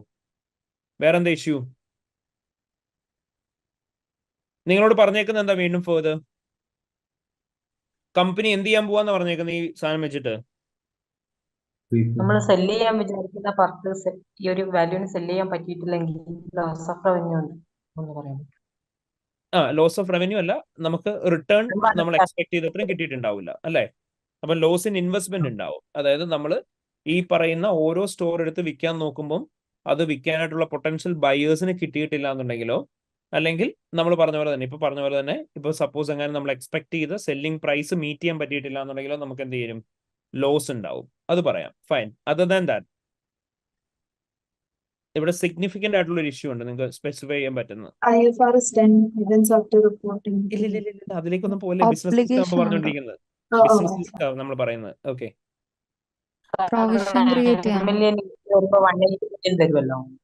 സോറി, കമ്പനി 180 million വേണമല്ലോ എക്സ്ട്രാ ഇതിന് 20 സ്റ്റോറിന് 9 million വെച്ചിട്ട്. അതെ. ക്യാഷ് ബാലൻസ് ആകെ 46 million ആയിരുന്നു. Good. So that is the one which we were yet to discuss. നമ്മളിവിടെ പ്രൊവിഷന്റെ case, events after reporting period ഒന്നും പറയണ്ട. ബിക്കോസ് എന്താണ്, we are not discussing about the things that affect the financials. നമ്മൾ പറയുന്ന business risk മാത്രമാണ്. അവിടെ ഇതൊന്നും വരില്ല. അവിടെ വരുന്ന വാലിഡ് പോയിന്റ് ഏതാ? ഇപ്പൊ നമ്മൾ പറഞ്ഞത് they have 20 stores in hand and they require 9 million each for the refitment, and out of which the company is having only 36 cash and cash equivalents within their company for the whole company. അതിൽ 180 million വേണം എന്നാണ് പറയുന്നത് അടുത്ത 3 മാസത്തിൽ expansion നടത്താൻ. അപ്പൊ അങ്ങനെ നോക്കുമ്പോഴത്തേനും നമുക്ക് ശരിക്കും ഇപ്പൊ എത്ര സ്റ്റോഴ്സ് മാത്രമാണ് റീഫിറ്റ് ചെയ്യാനായിട്ടുള്ള ക്യാഷ് ഉള്ളത്? 36 divided by 9 എത്രയാ? 4 ആണെങ്കിൽ അപ്രോക്സിമേറ്റ്ലി നമുക്ക് 4 എണ്ണം മാത്രമാണ് ചെയ്യാനായിട്ട് പറ്റുക, ശരിയല്ലേ? ഓക്കെ, സോ ബാക്കി നമുക്ക് ചെയ്യാനായിട്ട് പറ്റുമോ? ഇല്ല. And what if we have spend the total cash and cash ഇക്വലൻസ് of 36 million for the investment? കമ്പനിക്ക് വർക്കിംഗ് ക്യാപിറ്റൽ റിക്വയർമെന്റ്സ് മീറ്റ് ചെയ്യാൻ പറ്റുമോ? ഇല്ല. അപ്പൊ ഇതെല്ലാം കൂടെയാണ് നിങ്ങൾ പറയേണ്ടത്. മനസ്സിലായോ? ക്ലിയർ ആയോ? ഓക്കെ, വീണ്ടും ഫർദർ അവിടെ എക്സ്പ്ലെയിൻ ചെയ്ത് പോവാം. നിങ്ങൾ എന്ത് പറയാ? ആൻഡ് കമ്പനിക്ക് ഒരേ ഒരു ഓപ്ഷൻ മാത്രമേ ഉണ്ടാവുള്ളൂ ഫർദർ ഇൻവെസ്റ്റ്മെന്റ് ചെയ്യണം എന്നുണ്ടെങ്കിൽ. എന്തായിരിക്കും? either they need to take a bank loan or അവർ ഷെയർസ് റേസ് ചെയ്യണം. ബട്ട് ബാങ്ക് ലോൺ എടുക്കണം എന്നുണ്ടെങ്കിൽ ഓൾറെഡി അവരുടെ ബാങ്ക് ലോൺ എന്ത് ചെയ്തിട്ടുണ്ട്? സിഗ്നിഫിക്കൻ്റ്ലി കൂടിയിട്ടുണ്ട്. ഇനിയും അതുപോലെ തന്നെ കറണ്ട് ഇയർ ഗിയറിംഗും കൂടിയിട്ടുണ്ട്. ഇനിയും ലോൺ എടുത്തു കഴിഞ്ഞാൽ എന്ത് സംഭവിക്കും? വീണ്ടും ഫർദർ ലോൺ കൂടും. ഫർദർ ലോൺ കൂടിക്കഴിഞ്ഞാൽ എക്സിസ്റ്റിംഗ് ലോൺ കോവനൻസ് ബ്രീച്ച് ആവാൻ ചാൻസ് ഉണ്ട്. സ്ഥിരം പറയാറുള്ള പോയിന്റിൽ നമ്മള്.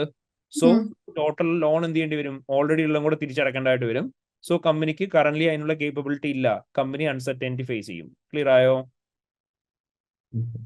Is that clear everyone? So that's a business risk there. So onwards അത് എക്സ്പ്ലെയിൻ ചെയ്യാം കേട്ടോ. മനസ്സിലായോ എല്ലാവർക്കും? Yes, sir. Okay. So what will be the risk of material misstatement here? Risk of material misstatement എന്താ ഇവിടെ? Provision create ചെയ്യണം. So seriously ഇവിടെ ഒരു നോൺ അഡ്ജസ്റ്റിംഗ് ഇവന്റ് ആയിട്ടുണ്ടോ? ഇല്ല, because it's just a plan അല്ലേ? അവർ already they have done an investment and അവർ പ്ലാൻ ചെയ്യണം അടുത്ത വർഷം നമുക്ക് ഇതിന്റെ മേലെ കുറെ കൂടെ കാശ് മുടക്കണം എന്ന്. It's nothing that affects the financial reporting as of now. അതുകൊണ്ട് തന്നെ അവിടെ IAS 10 ട്രീറ്റ്മെന്റിനെ കുറിച്ച് മെൻഷൻ ചെയ്യണം നിർബന്ധമില്ല. ചെയ്യണമെന്ന് നിർബന്ധമില്ല എന്നല്ല, ചെയ്യണ്ട. പിന്നെ other than that basic treatment നിങ്ങൾ പറയും. സെയിൽസ് നടക്കാത്ത ഈ സ്റ്റോഴ്സിന് അവർക്ക് ഹെൽഡ് ഫോർ സെയിലോ അങ്ങനെ എന്തെങ്കിലും ആയിട്ട് കാണിക്കേണ്ടി വരും. അത് കാണിച്ചിട്ടുണ്ടാവില്ല. ഓക്കെ, നേരെ തിരിച്ച് അല്ലേ, സെയിൽ നടക്കാൻ സാധ്യതയുള്ളതിനെ നമ്മൾ എന്താ പറയേണ്ടത്? The company have invested in 20 stores at a cost of 171 million. And there can be chances that the company might have treated the total 171 million as PPE for the company. But as we know, the company is planning to retain only some of the stores and they are planning to dispose of rest. So company ഏതൊക്കെയാണോ dispose ചെയ്യാനായിട്ട് plan ചെയ്യുന്നത് അതിനെ company എങ്ങനെ treat ചെയ്യേണ്ടത്? Within 1 year dispose ചെയ്യുന്നുണ്ടെങ്കിൽ company എങ്ങനെയായിരിക്കും treat ചെയ്യേണ്ടത്? IFRS 5 non current asset held for sale ആയിട്ട് വേണം ട്രീറ്റ് ചെയ്യാനായിട്ട്. അതിന്റെ ട്രീറ്റ്മെന്റ് പറയാ. അതായത് ഏതൊക്കെ സിറ്റുവേഷനിൽ നമ്മൾ non current asset held for sale ആയിട്ട് ട്രീറ്റ് ചെയ്യേണ്ടത്? കമ്പനിക്ക് എന്തുണ്ടാവണം? ക്രൈറ്റീരിയസ് പറ. ഓക്കെ, പ്രോബബിൾ സെയിൽ ആയിരിക്കണം. കമ്പനി ആക്റ്റീവ്ലി എന്ത് ചെയ്യുന്നുണ്ടാവണം? പ്രൊഡക്റ്റ് സെല് ചെയ്യാൻ, അസറ്റ് സെല് ചെയ്യാൻ വേണ്ടിയിട്ടുള്ള ആക്ഷൻസ് എടുക്കുന്നുണ്ടാവണം. Then within next 12 month sale നടക്കണം. ആക്റ്റീവ് ബയറിനെ ലൊക്കേറ്റ് ചെയ്യാൻ വേണ്ടിയിട്ടുള്ള കാര്യങ്ങൾ ചെയ്തിട്ടുണ്ടാവണം. അതുപോലെ തന്നെ ഈ സെയില് പിന്നീട് അവർ കോൾ ബാക്ക് ചെയ്യാനും പാടില്ല. ഈ കണ്ടീഷൻസ് മീറ്റ് ചെയ്താൽ അവരെന്ത് ചെയ്യുക? IFRS 5 പ്രകാരം non current asset held for sale ആയിട്ട് വേണം ട്രീറ്റ് ചെയ്യാനായിട്ട്. ആൻഡ് അവിടെ നമ്മൾ ട്രീറ്റ് ചെയ്യുന്നത് എങ്ങനെയായിരിക്കും? ഫെയർ വാല്യൂലെസ് കോസ്റ്റ് സെല്ല് വേണം കാണിക്കാനായിട്ട്. അവിടെ ഉണ്ടാവാൻ ചാൻസ് ഉള്ള റിസ്ക് എന്തായിരിക്കും? കമ്പനി മൊത്തം അസറ്റിനെ എന്തായിട്ട് ട്രീറ്റ് ചെയ്തിട്ടുണ്ടാവും? PP ആയിട്ട് ട്രീറ്റ് ചെയ്തിട്ടുണ്ടാവും. സോ ഓട്ടോമാറ്റിക്കലി ഫിനാൻഷ്യൽ സ്റ്റേറ്റ്മെന്റ്സിന് അത് മിസ്ക്ലാസിഫിക്കേഷൻ ഉണ്ടാവും. ഫെർദർ നിങ്ങൾക്ക് പറയാം, ഈ IFRS 15 ക്രൈറ്റീരിയ മീറ്റ് ചെയ്തിട്ടില്ല, IFRS 5 ക്രൈറ്റീരിയ മീറ്റ് ചെയ്തിട്ടില്ല. കമ്പനിയുടെ ഒരു ലേറ്റർ ഓൺ ഡേറ്റിലാണ് ഇതിനെ ഡിസ്പോസ് ചെയ്യാനായിട്ട് പ്ലാൻ ചെയ്യുന്നത്. അങ്ങനെയാണെന്നുണ്ടെങ്കിൽ കമ്പനി അതുവരെ കോൺട്രാക്ച്വൽ ക്യാഷ് ഫ്ലോസ് ഇതിൽ നിന്ന് കളക്ട് ചെയ്യായിരിക്കും ചെയ്യുക. അപ്പം അതിനെ എങ്ങനെ വേണം ട്രീറ്റ് ചെയ്യാൻ? കണ്ടിജന്റ് അസറ്റോ എങ്ങനെ ട്രീറ്റ് ചെയ്യേണ്ടത്? ഇൻവെസ്റ്റ്മെന്റ് പ്രോപ്പർട്ടി എന്ന് പറഞ്ഞ സാധനത്തെ കുറിച്ച് കേട്ടിട്ടുണ്ടോ? IAS 40 contractual cash flows collect ചെയ്യുകയാണെന്നുണ്ടെങ്കിൽ നമ്മൾ ഇൻവെസ്റ്റ്മെന്റ് പ്രോപ്പർട്ടി ആയിട്ട് വേണ്ടി ട്രീറ്റ് ചെയ്യാനായിട്ട്. ഓക്കെ, അവിടെ ഉണ്ടാവാൻ ചാൻസ് ഉള്ള റിസ്ക് എന്തായിരിക്കും? കമ്പനി അപ്രോപ്രിയറ്റ്ലി അതും കൺസിഡർ ചെയ്തിട്ടുണ്ടാവില്ല. ക്ലിയർ ആയോ? സോറി,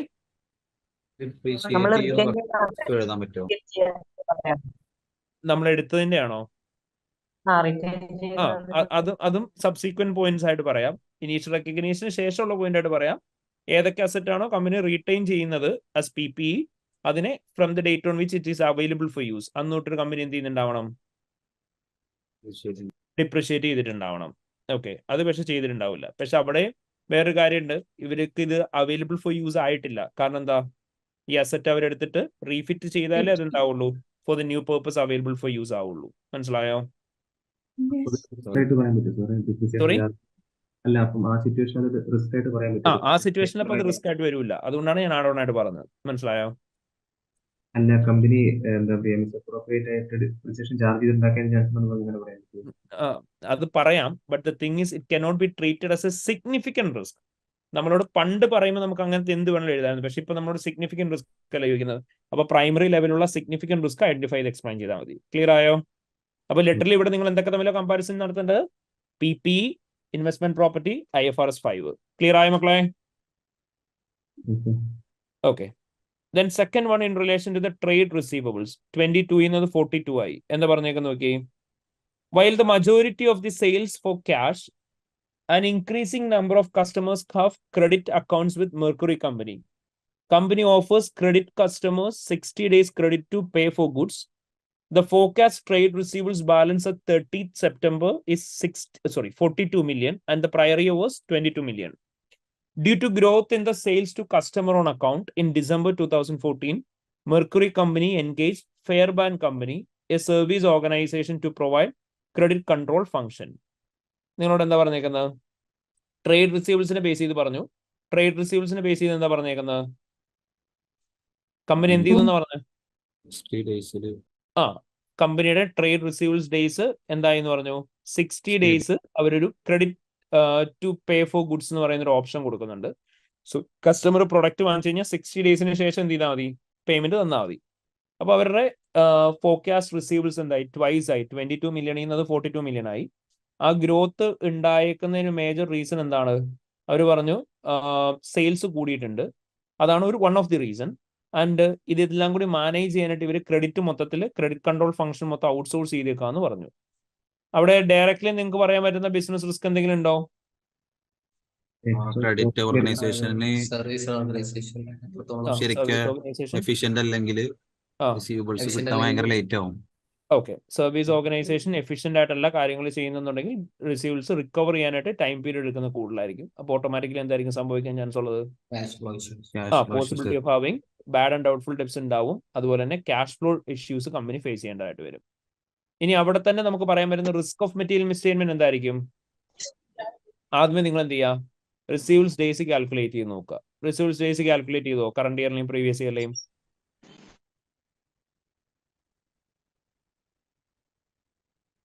ഒന്ന് കാൽക്കുലേറ്റ് ചെയ്ത് നോക്കി. കറണ്ട് ഇയറിലെയും പ്രീവിയസ് ഇയറിലെയും റിസീവൽസ് ഡേയ്സ്.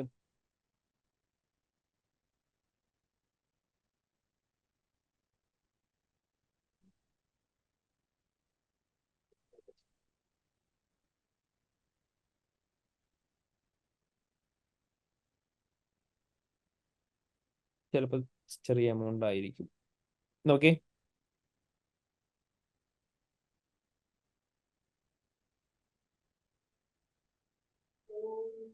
അപ്രോപ്രിയറ്റ്ലി കിട്ടിയോ? എത്രയാ? 90 ആണോ?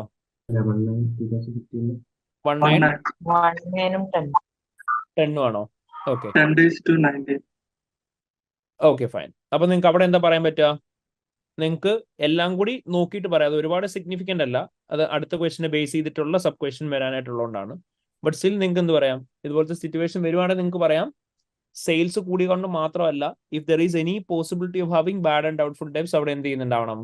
അലവൻസ് ഫോർ റിസീവൽസ് ക്രിയേറ്റ് ചെയ്യണം. അല്ലെങ്കിൽ ബാഡ് ആൻഡ് ഡൗട്ട്ഫുൾ ഡെപ്സ് എന്ത് ചെയ്യുക? റൈറ്റ് ഓഫ് ചെയ്യുക. അവിടെ പ്രൈമറി ആയിട്ട് ഉണ്ടാവാൻ ചാൻസ് ഉള്ള റിസ്ക് എന്തായിരിക്കും? അപ്രോപ്രിയേറ്റ് ആയിട്ട് ഈ ക്രെഡിറ്റ് കൺട്രോൾ ഡിപ്പാർട്ട്മെന്റ് അത് ഫോളോ അപ്പ് ചെയ്തിട്ടില്ല എന്നുണ്ടെങ്കിൽ ആ ബാഡ് ആൻഡ് ഡൗട്ട്ഫുൾ ഡെപ്സ് ഉണ്ടാവും. അതിന് അപ്രോപ്രിയേറ്റ് അക്കൗണ്ടിങ് ട്രീറ്റ്മെന്റ് എടുത്തില്ലെങ്കിൽ റിസീവൽസ് എന്തായിരിക്കും? ഓവർ സ്റ്റേറ്റഡ് ആയിരിക്കും. റിലേറ്റഡ് എക്സ്പെൻസസ് എന്താവും? അണ്ടർ സ്റ്റേറ്റഡ് ആവും. Clear? Okay. In June 2015, M Company purchased 12 million of pet food supplies from an international supplier, with the sales contract stating that ownership of the goods passed to M Company at date of shipping. During transit, the ship carrying goods was involved in an accident which destroyed the entire supply of goods. Mercury Company's directors had arranged insurance on the shipment of goods, and the policy states that 80% of the goods destroyed are covered by the insurance. The latest correspondence from the insurance company was an informal email that the claim had been received and was due to be processed. These purchases are made in M Company's operating currency. പറ, എന്തൊക്കെയാ പ്രശ്നങ്ങൾ?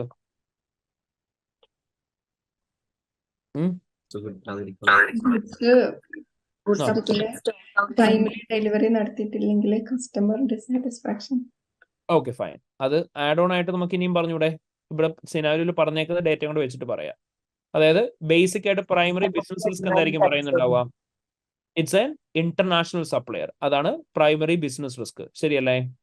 So അവിടെ ഒരു international supplier ആണ്. നമ്മളോട് പറഞ്ഞു M company ഇപ്പം involve ചെയ്തേക്കുന്ന ഒരു ഇന്റർനാഷണൽ സപ്ലയറുമായിട്ടുള്ള കോൺട്രാക്റ്റിനെ ബേസ് ചെയ്തിട്ടാണ് പെറ്റ് ഫുഡ്സ് എല്ലാം ഈ ഇന്റർനാഷണൽ സപ്ലയർ ആണ് ഡെലിവറി ചെയ്യുന്നതെന്ന് പറഞ്ഞു. അപ്പൊ നമ്മൾ ഇത് നേരത്തെ ക്വസ്റ്റിൻ്റെ അകത്തും ചെയ്തിട്ടുള്ളതാണ് അല്ലേ? അപ്പൊ നമ്മൾ അവിടെ പറയുന്നത് എന്തായിരിക്കും? ഡ്യൂറിംഗ് ദ ട്രാൻസിറ്റ് എന്തെങ്കിലും തരത്തിലുള്ള ഇഷ്യൂസ് ഉണ്ടായി കഴിഞ്ഞാൽ they can be chances of having delay in providing goods to the customers. Customers will be dissatisfied. And as specified in the case, already the company's whole goods were damaged while in transit, and therefore പുതിയ ഗുഡ്സിന് വേണ്ടിയിട്ടുള്ള orders നമ്മൾ place ചെയ്ത് ആ goods വരണം എന്നുണ്ടെങ്കിൽ എന്ത് ചെയ്യണം എന്ന് പറയാം? there will be a significant time lag between the date on which the order is placed and these are being dispatched and finally delivered to the customer. So customers എന്ത് ചെയ്യും? റീഡ്ലി അവൈലബിൾ ആയിട്ടുള്ളിടത്തുനിന്ന് പ്രൊഡക്ട്സ് വാങ്ങിക്കാനായിട്ട് willing ആവുള്ളൂ. So പുതിയ contracts customers നമ്മളുമായിട്ട് sign up ചെയ്യാനായിട്ടുള്ള chance കുറവാണെന്ന് പറയാം. Adding to that വേറെ എന്താ നമുക്ക് പറയാൻ പറ്റുന്നത്?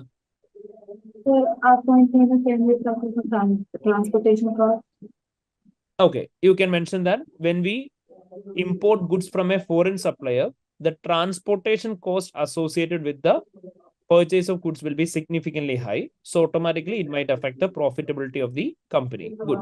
Pinay. Veranda. Veranda. ഇൻഷുറൻസ് കിട്ടാനുള്ള ടൈം ഇൻഷുറൻസ് കിട്ടാനുള്ള ടൈമും മറ്റൊരു പോസിബിലിറ്റിനെ കുറിച്ച് നമുക്ക് പറയാം. വേറെ എന്തായിരിക്കും? ഇൻഷുറൻസ് കിട്ടിയിട്ടില്ലെങ്കിലും കിട്ടുമെന്ന് നമ്മളോട് പറഞ്ഞോ? ഇല്ല. ഒരു ഇൻഫോർമൽ കമ്മ്യൂണിക്കേഷൻ മാത്രമേ നമുക്ക് കിട്ടിയിട്ടുള്ളൂ എന്നാണ് പറഞ്ഞത്. ശരിയല്ലേ? അപ്പൊ നമുക്ക് എന്താ പറയാൻ പറ്റുന്നുള്ളത്? നിങ്ങൾക്ക് പറയാം കമ്പനിയുടെ ടോട്ടൽ 12 മില്യന്റെ പെറ്റ് ഫുഡ്സ് ആണ് ഡാമേജ് ആയേക്കുന്നത്. ആൻഡ് ഒരു ഇൻഫോർമൽ കമ്മ്യൂണിക്കേഷൻ മാത്രമേ ആസ് ഓഫ് നൗ കിട്ടിയിട്ടുള്ളൂ that the amount will be paid by the insurance agency. So if there is any possibility that the company might not receive the insurance from the insurance agency, in that case company ki significant loss undavum. In addition to which there can also be chances that there will be significant time lag for getting the insurance payment from the insurance agency. In that case also the company might face cash flow difficulties. Clear? Yes. Ini ഇവിടെ നമുക്ക് പറയാൻ പറ്റുന്ന risk of material മിസ്സ്റ്റേറ്റ്മെന്റ്സ് എന്തായിരിക്കും? Right of ഉണ്ട്. അതായത് treatment of goods in transit പറയാം. ശരിയല്ലേ? Okay, goods in ട്രാൻസിറ്റിന്റെ treatment എന്താ പറയാൻ പറ്റുക? ഗുഡ്സ് ഇൻ ട്രാൻസിറ്റ് ആയിരിക്കുമ്പോൾ നമ്മുടെ ട്രീറ്റ്മെന്റ് എന്തായിരിക്കണം?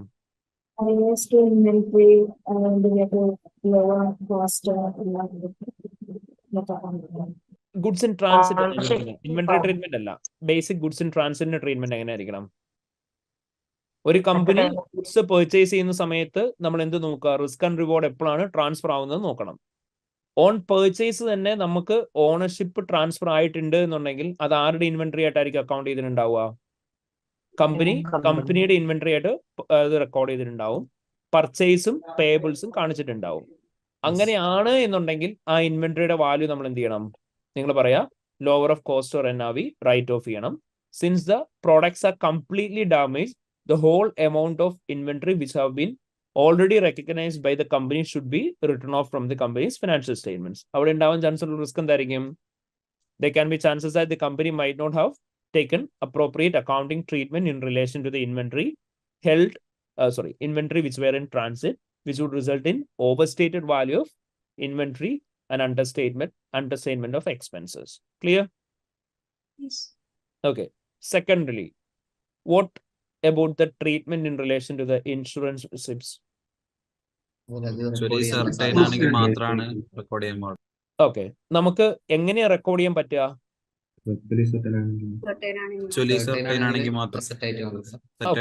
Usually certain ആണെങ്കിൽ മാത്രം അസറ്റ് ആയിട്ട് റെക്കഗ്നൈസ് ചെയ്യാം. And if there is a probability that the company will receive payment from the insurance agency, അങ്ങനെയാണ് നമുക്ക് അതിനെ എന്തായിട്ട് വേണം ട്രീറ്റ് ചെയ്യാൻ പറ്റുക? It can only be disclosed in the company's financial statements. അല്ലെ? അവിടെ ഉണ്ടാവാൻ ചാൻസ് ഉള്ള റിസ്ക് എന്തായിരിക്കും? നമ്മുടെ ഫിനാൻഷ്യൽസ് ഓൾറെഡി തന്നേക്കുന്നതിന്റെ അകത്ത് എവിടെയെങ്കിലും കമ്പനി ഓൾറെഡി എന്ത് ചെയ്തിട്ടുണ്ടാവാം? ഓൾറെഡി ഇതിനൊരു അസറ്റ് ആയിട്ട് ഡിസ്ക്ലോസ് ചെയ്തിട്ടുണ്ടാവാം. And instead company adequate amount of disclosures provide ചെയ്തിട്ടുണ്ടാവില്ല. അങ്ങനെയാണെന്നുണ്ടെങ്കിൽ എന്ത് സംഭവിക്കും? അസറ്റ്സ് ഓവർ സ്റ്റേറ്റഡ് ആയിരിക്കും, അതേപോലെ തന്നെ ഡിസ്ക്ലോസേഴ്സ് മിസ്സ്റ്റേറ്റഡ് ആയിരിക്കും. ക്ലിയർ ആണോ? Is it clear, everyone? Yes, sir. Okay, fine. Sir. Any holiday pay obligation. M company has an internal audit department who have been testing the controls in the company's payroll system. Internal audit procedures have revealed that some employees are duplicated on the payroll system. This seems to have happened when two different systems used for recording full-time and part-time staff were merged in the October 2014. Additionally, the internal audit team procedures have found that while systems have been capability of recording holiday taken by the staff, this is not always used. Manual records are also maintained in relation to holiday entitlement. employees are entitled to carry forward maximum of 3 days of unused holiday entitlement to the next year. Management estimates a holiday pay obligation relating to unused holiday entitlement at the year end using previous year obligation and adjusting it for pay rises and changes in staff levels.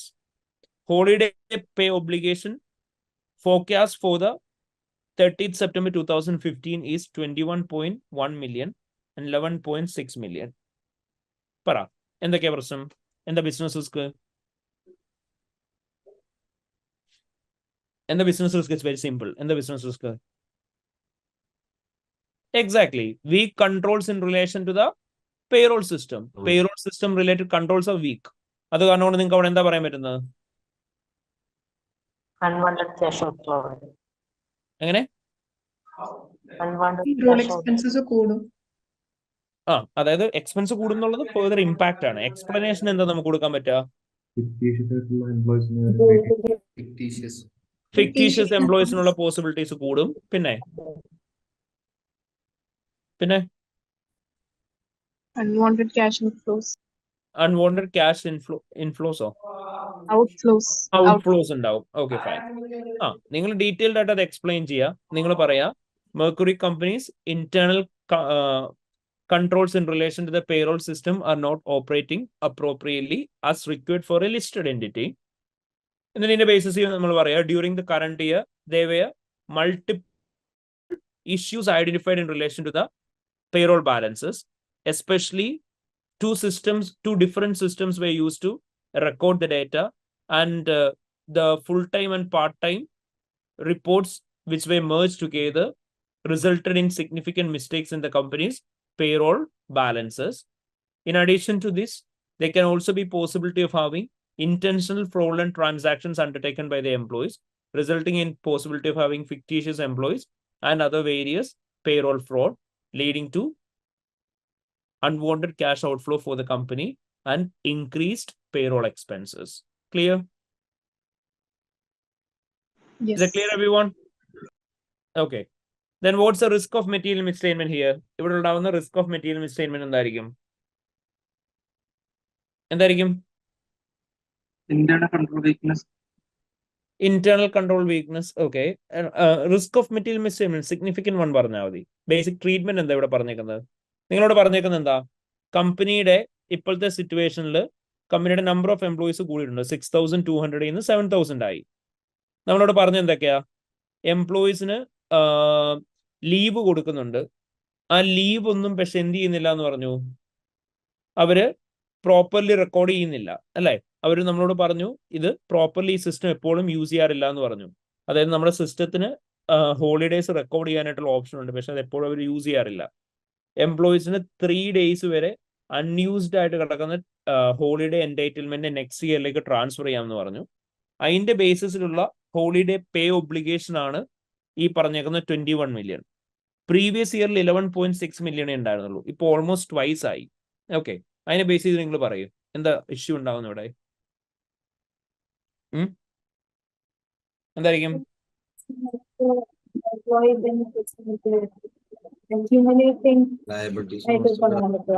Sorry, ഒന്നുകൂടെ പറയോ?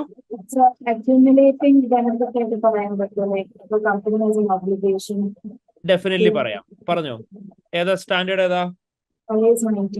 IAS 19. It's employee benefits. IAS 19 employee benefits പ്രകാരം നമ്മൾ എന്താ പഠിച്ചിട്ടുള്ളത്? നമുക്ക് obligation എന്തുമായിട്ട് relate ചെയ്ത് മാത്രം recognise ചെയ്യാനായിട്ട് പറ്റുക?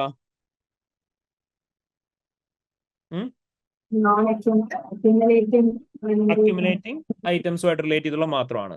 ഇവിടെ ഉണ്ടാവാൻ ചാൻസ് ഉള്ള റിസ്ക് എന്തായിരിക്കും? കമ്പനി അക്യുമുലേറ്റിംഗിനും നോൺ അക്യുമുലേറ്റിംഗും എല്ലാം കൺസിഡർ ചെയ്തിട്ടുണ്ടാവും ഒബ്ലിഗേഷൻ കാൽക്കുലേറ്റ് ചെയ്യുന്ന സമയത്ത്, ശരിയല്ലേ? അപ്പോൾ ഓട്ടോമാറ്റിക്കലി എന്ത് സംഭവിക്കും? ഇൻകറക്റ്റ് ആയിട്ടുള്ള എംപ്ലോയി ബെനിഫിറ്റ്സ് ആയിരിക്കും റെക്കഗ്നൈസ് ചെയ്തിട്ടുണ്ടാവുക, ശരിയല്ലേ? Okay. In addition to that, general ആയിട്ടുള്ള വളരെ സിമ്പിൾ സാധനം തന്നെ നിങ്ങൾ പറയാ. ഇപ്പം അത് സെക്കൻഡറി ആയിട്ട് പറഞ്ഞാലും മതി. IAS 19 കാര്യം അതിലും ഏറ്റവും സിമ്പിൾ ആയിട്ട് നിങ്ങൾക്ക് പറയാൻ പറ്റുന്ന എന്താ? നിങ്ങൾ പറയാ ഡ്യൂറിംഗ് ദ കറണ്ട് ഇയർ കമ്പനിയുടെ 11.6 million 21.1 million ആയി. കമ്പനിക്ക് പ്രോപ്പർ ഇന്റേണൽ കൺട്രോൾ സിസ്റ്റം ഉണ്ട് സ്റ്റാഫ് ഹോളിഡേയ്സ് റെക്കോർഡ് ചെയ്യാൻ. ബട്ട് കമ്പനി എന്ത് ചെയ്യുന്നില്ല, അത് കറക്റ്റ്ലി റെക്കോർഡ് ചെയ്ത് പോകുന്നില്ല. സോ എംപ്ലോയീസിന് ഇല്ലാത്ത may be employees already avail ചെയ്ത സ്റ്റാഫ് ഹോളിഡേസ് പോലും ചിലപ്പോൾ എന്ത് ചെയ്തിട്ടുണ്ടാവില്ല, അപ്രോപ്രിയറ്റ്ലി റെക്കോർഡ് ചെയ്തിട്ടുണ്ടാവില്ല. അപ്പൊ എംപ്ലോയീസ് വർക്ക് ചെയ്യാത്ത ഡേയ്സിലേക്ക് കൂടി എന്ത് ചെയ്തിട്ടുണ്ടാവും, സ്റ്റാഫ് ഹോളിഡേസ് നെക്സ്റ്റ് ഇയറിലേക്ക് ക്യാരി ഫോർവേഡ് ആയിട്ടുണ്ടാവും. അപ്പൊ കമ്പനിക്ക് ഇല്ലാത്ത ഒബ്ലിഗേഷൻ ആയിരിക്കും കമ്പനി കറന്റ് റെക്കഗ്നൈസ് ചെയ്യുന്നുണ്ടാവുക. അപ്പൊ എന്തായിരിക്കും സംഭവിക്കുക, അൺവോണ്ടഡ് ആയിട്ടുള്ള പേറോൾ എക്സ്പെൻസസ് ഇൻകർ ആവും. അറ്റ് ദി സെയിം ടൈം കമ്പനിക്ക് അൺവോണ്ടഡ് ആയിട്ടുള്ള ലയബിലിറ്റീസ് ഉണ്ടാവും. ക്ലിയർ ആയോ? Is a clear every one? Okay fine. അപ്പൊ ഇതായിരിക്കും നമ്മൾ മെയിൻലി പറയുന്ന കാര്യങ്ങൾ. അപ്പൊ ഇത്രയാണ് നമുക്ക് പ്രൈമറി ആയിട്ട് ഇവിടെയുള്ള റിസ്ക് ആയിട്ട് പറയാൻ പറ്റുക. ഇനി ഇവിടെയും നമ്മളോട് ഫെർദർ പറഞ്ഞിട്ടുണ്ട്. എന്താ നോക്കി, this year has been significant business development for the company. Company has started to sell products under its own brand, introducing Mercury range of premium pet food accessories.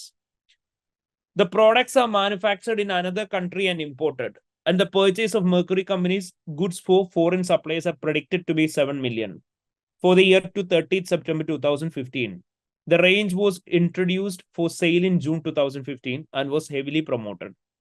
Having been only recently introduced, the sale of products from the Mercury range will be insignificant in the year's financial statement.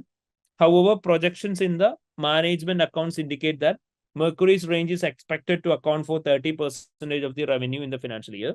During the year, M Company took out an additional loan to aid the cash flow for the new Mercury brand promotion and forthcoming refitting of stores purchased from Lakewell Company. പറ, നമ്മളോട് ഈ requirement consider ചെയ്യണമെന്ന് പറഞ്ഞിട്ടുണ്ടായിരുന്നോ examiner? പറഞ്ഞിട്ടുണ്ടായിരുന്നോ? എന്താ പറഞ്ഞേക്കുന്നത്? Briefing not prepare ചെയ്യാനേ നമ്മളോട് പറഞ്ഞുള്ളൂ, എല്ലാം കൂടെ യൂസ് ചെയ്തിട്ട്. അപ്പൊ പറ, എന്തൊക്കെയായിരിക്കും നമുക്ക് അവിടെ വേണ്ടത്? പറ, എന്തൊക്കെയാണ് ബിസിനസ് റിസ്ക് അവിടെ വരിക?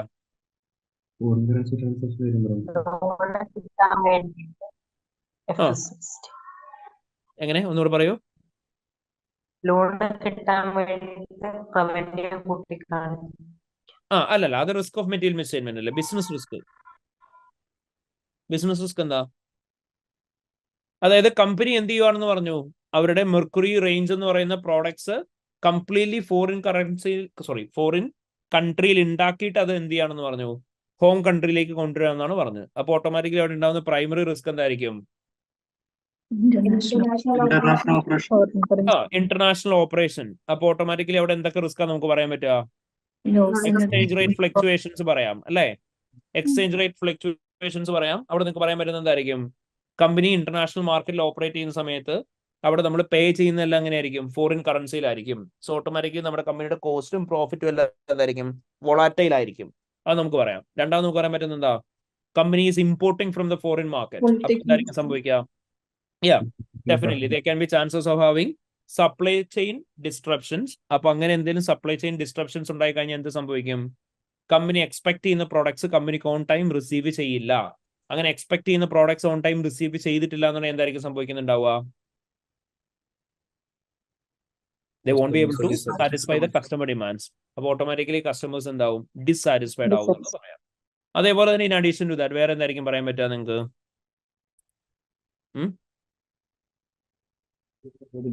ഇവര് ബാങ്ക് ലോൺ എടുക്കുന്നുണ്ട്.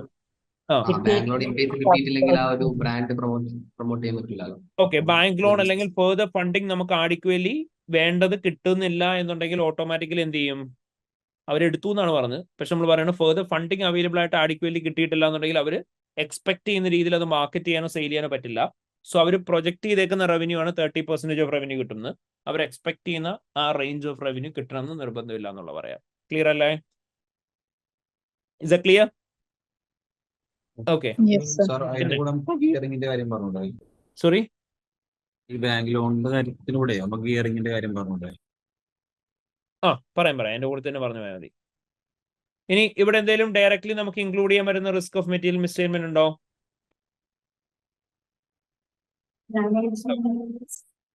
ഏതാ?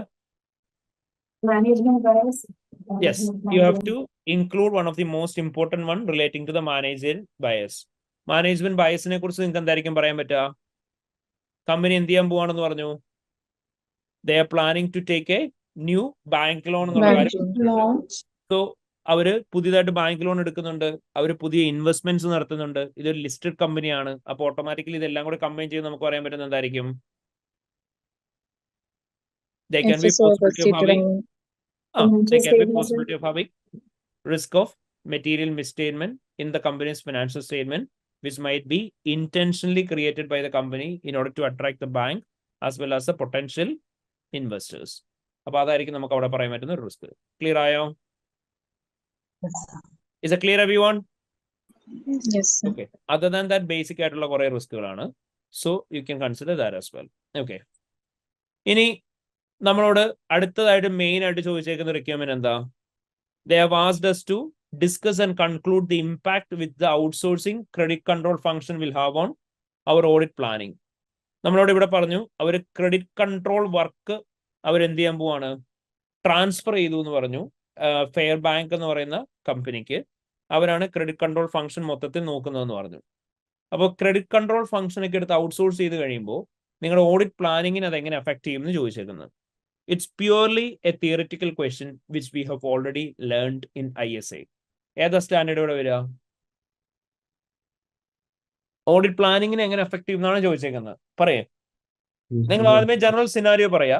നിങ്ങൾ പറയാ during the current year M company have outsourced credit control work to the Fairbank company, which is a service organization, and all the credit function will be carried out by the service organization. Therefore, as per ISA, using the work of a service entity. Okay, using the work of a service entity, ISA 402. അവിടെ നമ്മൾ എന്തായിരുന്നു പഠിച്ചത്? When we use the work of a service entity, planning stage നമ്മൾ എന്തൊക്കെ ചെയ്യണം എന്നായിരുന്നു പറഞ്ഞത്? Independence നമ്മൾ പഠിച്ചു ഓർമ്മയുണ്ടോ? ISA 402. ഇൻഡിപെൻഡൻസ് നോക്കണം എന്നുള്ളതായിരുന്നു ആദ്യം നമ്മൾ പഠിച്ചത്. അല്ല, നമ്മൾ പഠിച്ചത് എന്തായിരുന്നു?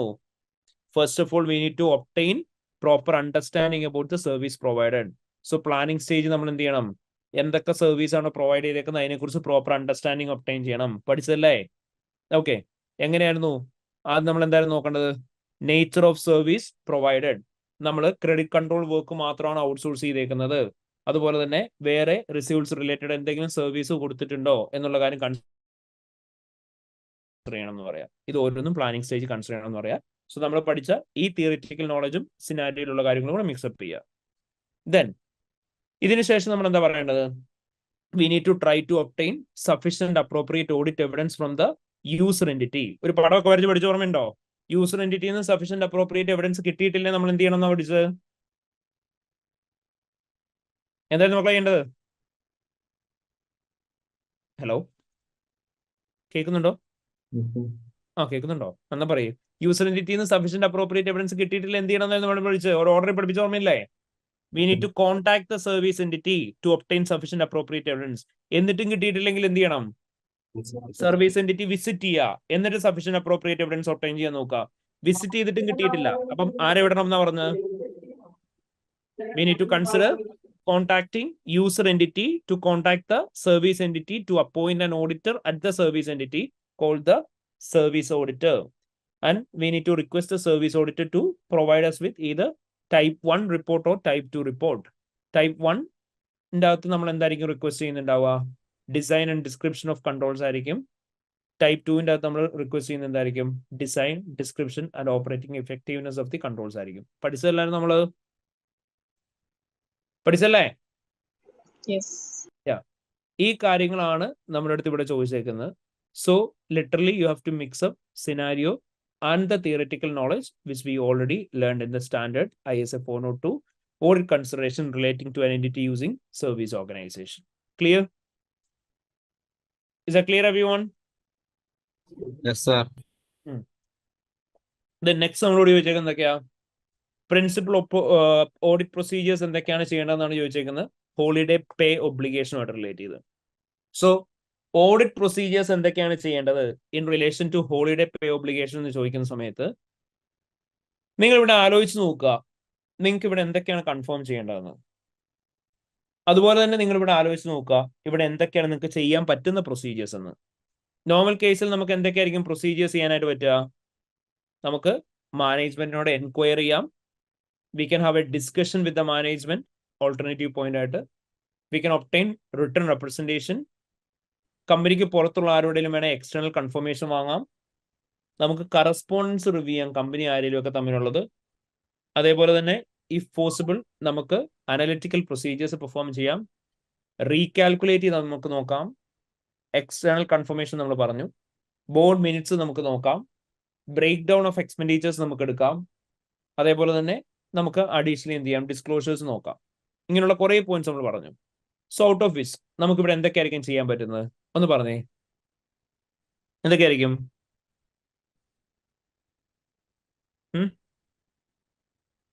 എന്തൊക്കെയായിരിക്കും?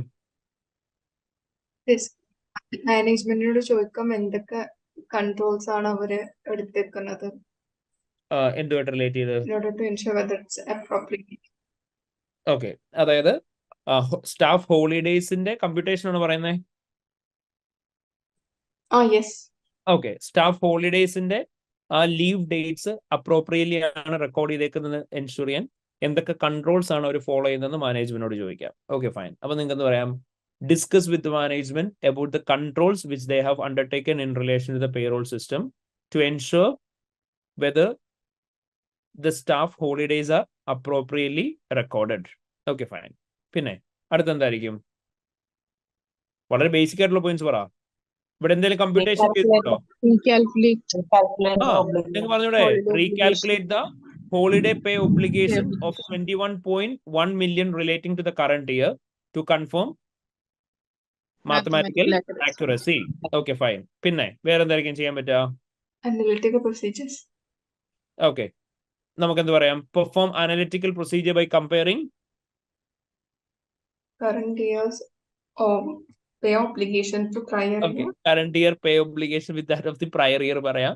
In case of significant difference investigate ചെയ്യാം. പക്ഷെ അതിന് വേണ്ടിയിട്ടാണ് നമ്മൾ ആക്ച്വലി ഇത് ചെയ്യുന്നത്. അതിന് പകരം വേറൊരു കാര്യം ചെയ്താൽ മതി. നിങ്ങൾ എന്ത് പറയാ, ഇവര് പറഞ്ഞിട്ടില്ലായിരുന്നോ ഇവിടെ ഇതുകൊണ്ട് എന്താ നോക്കിയ management estimate holiday pay obligation relating to unused holiday entitlement at the year using previous year's obligation and adjusting it pay rises and changes in staff levels പറഞ്ഞില്ലേ? അത് കമ്പൈൻ ചെയ്ത് പറഞ്ഞ പോരെ. എന്ത് പറയാ? Perform analytical procedure by comparing current year staff holiday obligation with the previous year, considering the adjustments for pay rise and changes in staff levels. Clear ആയോ? എന്നിട്ട് പറയാം, and in case of any significant difference, discuss with the management for the variance. Clear ആയോ മക്കളെ? അതായത് സിനാരിയോയിലുള്ള ഡേറ്റയും കൂടെ use ചെയ്യുക. Clear ആയോ? Hello, clear ആണോ? Yes sir. then അടുത്ത് പറ, പടപടയെന്ന് പറ. അടുത്തെന്താ? ആരാ എസ്റ്റിമേറ്റ് ചെയ്യുന്നതെന്ന് പറഞ്ഞു? ഇവിടെ നിങ്ങൾക്ക് സിനാരിയോയിൽ സാധനം തന്നിട്ടില്ലേ? മാനേജ്മെന്റ് എസ്റ്റിമേറ്റ് ചെയ്യുന്നു എന്നാണ് പറഞ്ഞത്. എന്ത്? സ്റ്റാഫ് ഹോളിഡേയ്സ് അവര് കാൽക്കുലേറ്റ് ചെയ്തേക്കുന്ന കഴിഞ്ഞ വർഷത്തെ അഡ്ജസ്റ്റ്മെന്റ് എടുത്ത് അതിൻ്റെ അകത്ത് പേ റൈസും ചേഞ്ചസും ഒക്കെ ചെയ്തതാണെന്ന്. അപ്പൊ നിങ്ങൾക്ക് അവിടെ എന്തെങ്കിലും ചെയ്യാനുണ്ടോ?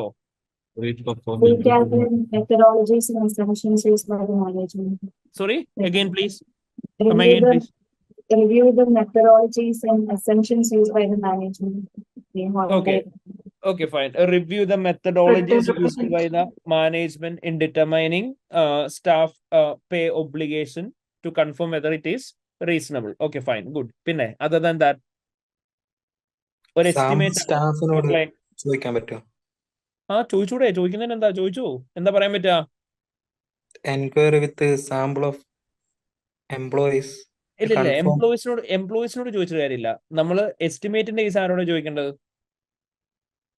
മാനേജ്മെന്റിനോടല്ലേ? മാനേജ്മെന്റിന് എസ്റ്റിമേറ്റ് ഇല്ല, അപ്പൊ അവരോട് തന്നെ വേണ്ട ചോദിക്കാൻ.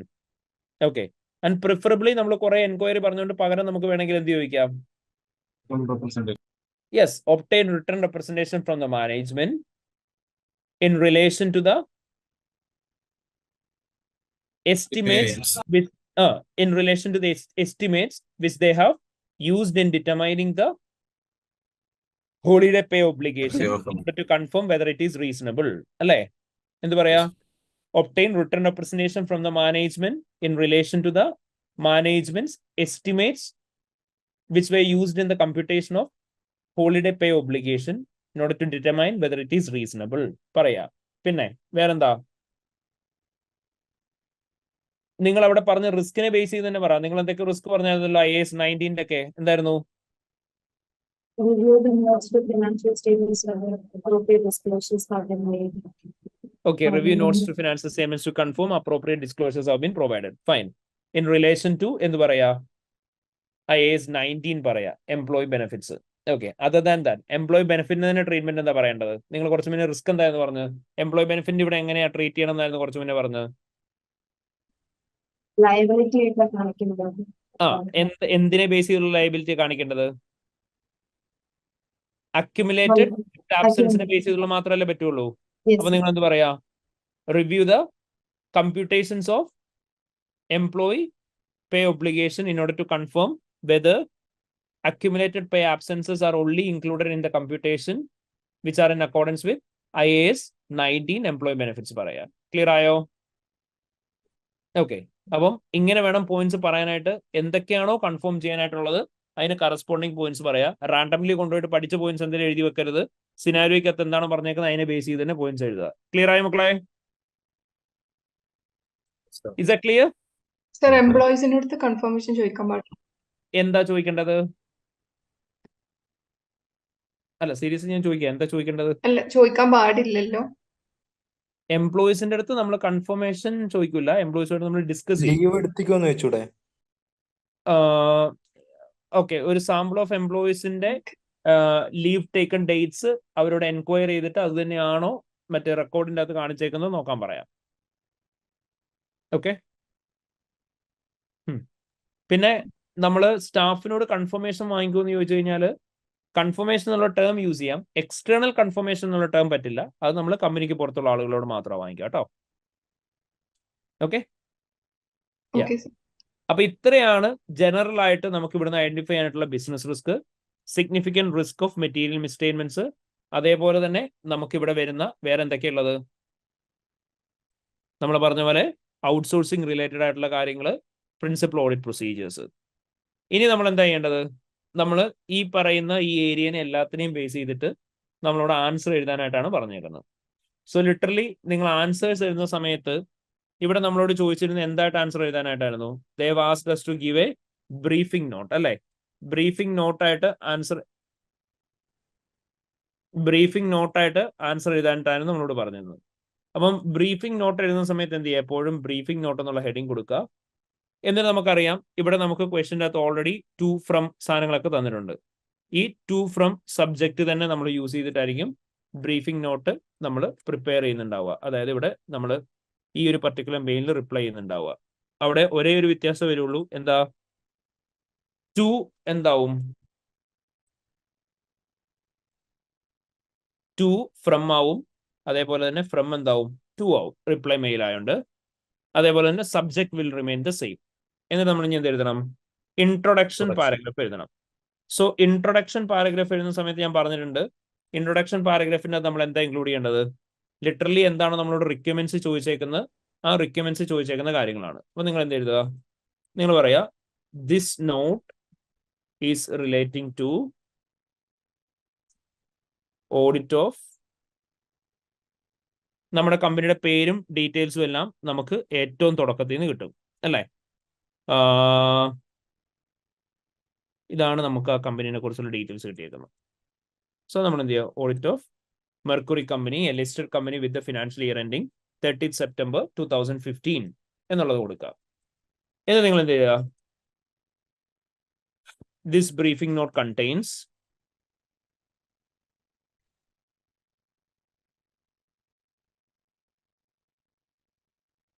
നമ്മുടെ ഓരോ റിക്വയർമെന്റ്സും കോപ്പി പേസ്റ്റ് ചെയ്യുക. എന്തൊക്കെയായിരുന്നു ബ്രീഫിംഗ് നോട്ടിൻ്റെ അകത്തുള്ളത്? പറ എന്തൊക്കെയായിരുന്നു? ഇവാലുവേറ്റ് സിഗ്നിഫിക്കന്റ്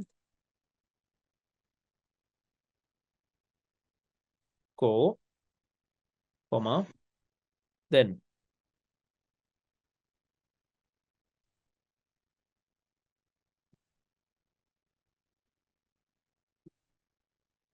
ഇത് എഴുതുക. എന്നിട്ട് ഇതെല്ലാം ഓരോന്നും എന്താക്കിയാൽ മതി? പാസ്റ്റ് സെന്റൻസിലാക്കിയാൽ മതി.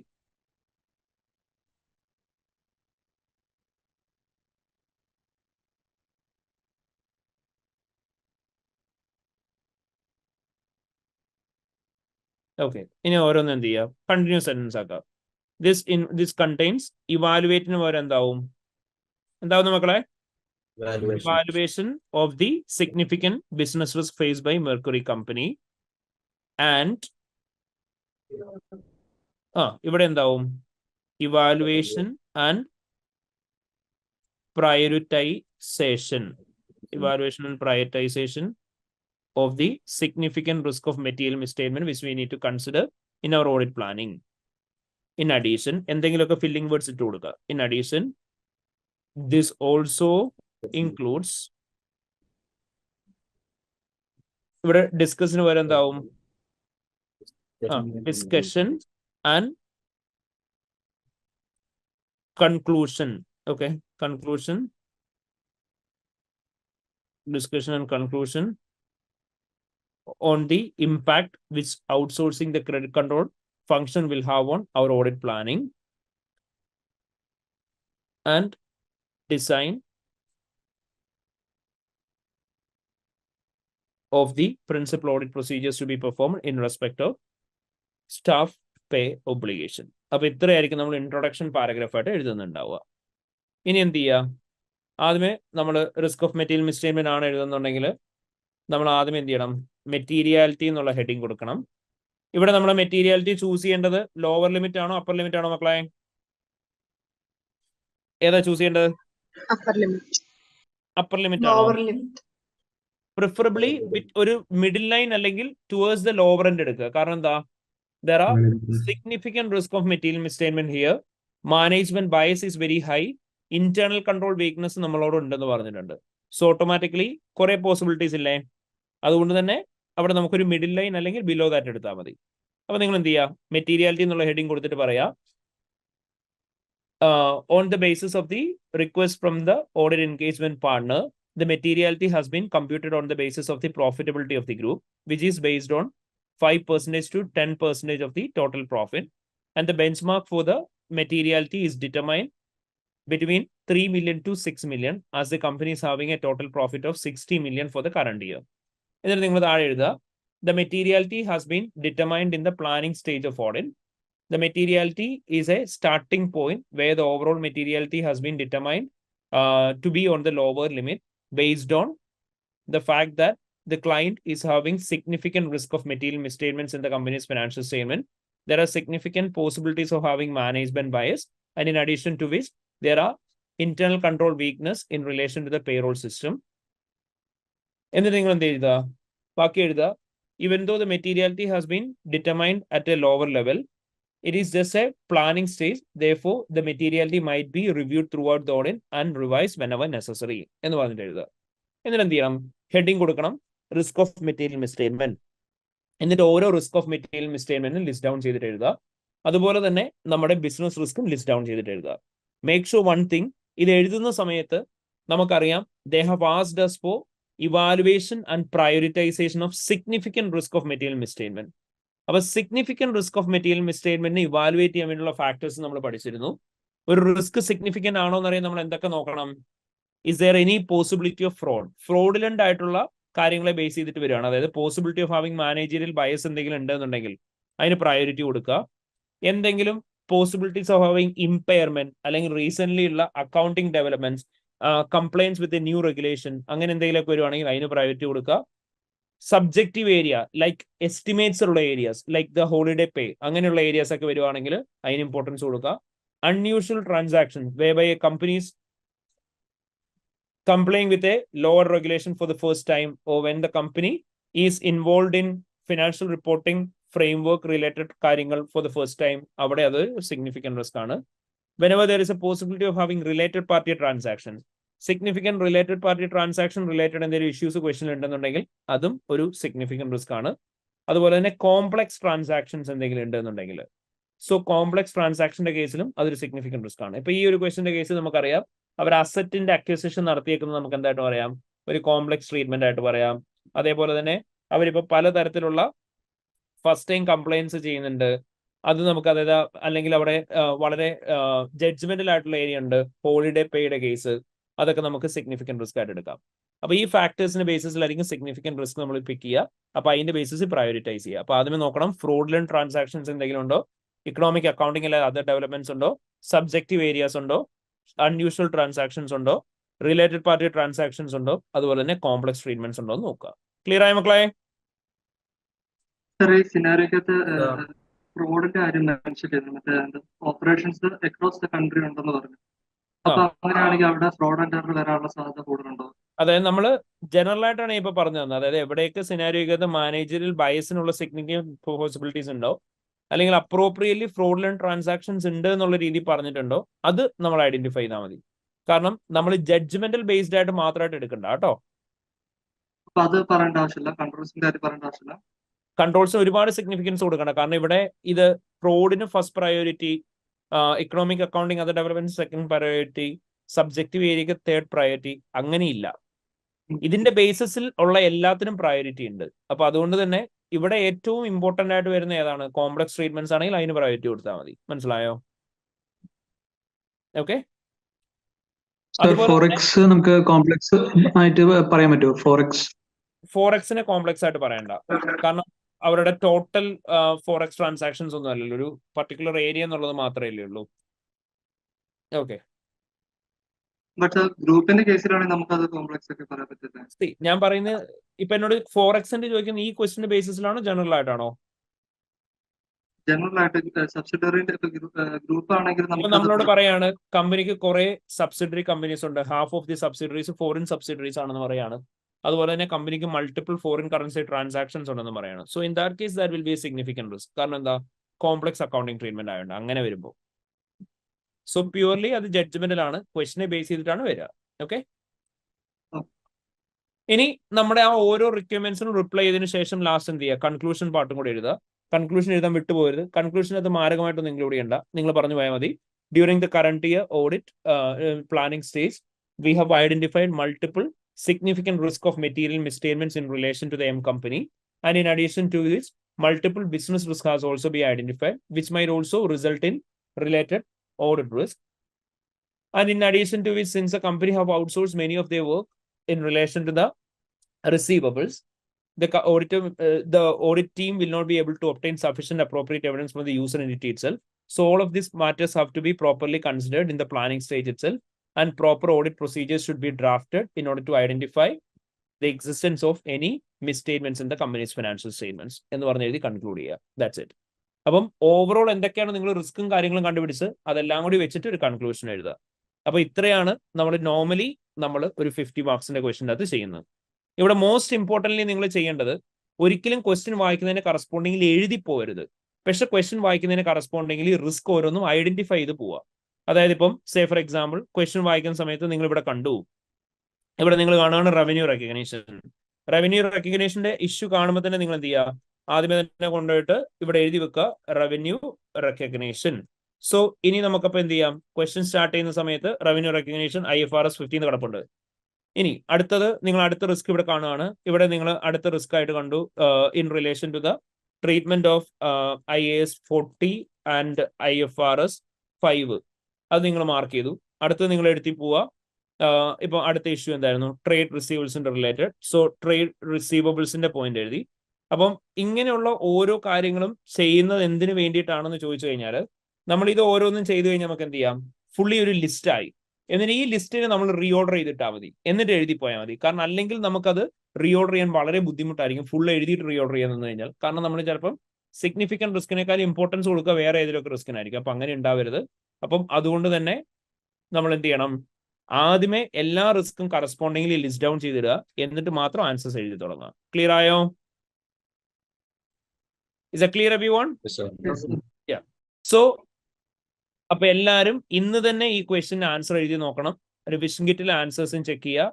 എന്നിട്ട് ഞാൻ എപ്പോഴും നിങ്ങളോട് പറയാറുണ്ട്, റിവിഷൻ കിറ്റിലെ ആൻസറിനോട് എക്സാക്ട്ലി സെയിം ആൻസർ കൊണ്ടുവരിക എന്നുള്ളതല്ല, but ensure that you are following the same pattern for presenting your answer, as well as നിങ്ങൾ എന്ത് ചെയ്യുക? സെയിം മീനിങ് ഇൻകോർപ്പറേറ്റ് ചെയ്യാൻ നോക്കുക. And try to write it in your own words. Make sure that you are following the performer. റിസ്കിന്റെ കേസിലാണെങ്കിൽ എന്തൊക്കെയാണ് include ചെയ്യണം എന്ന് പറഞ്ഞിട്ടുള്ളത് അതെല്ലാം ഇൻക്ലൂഡ് ചെയ്യുക.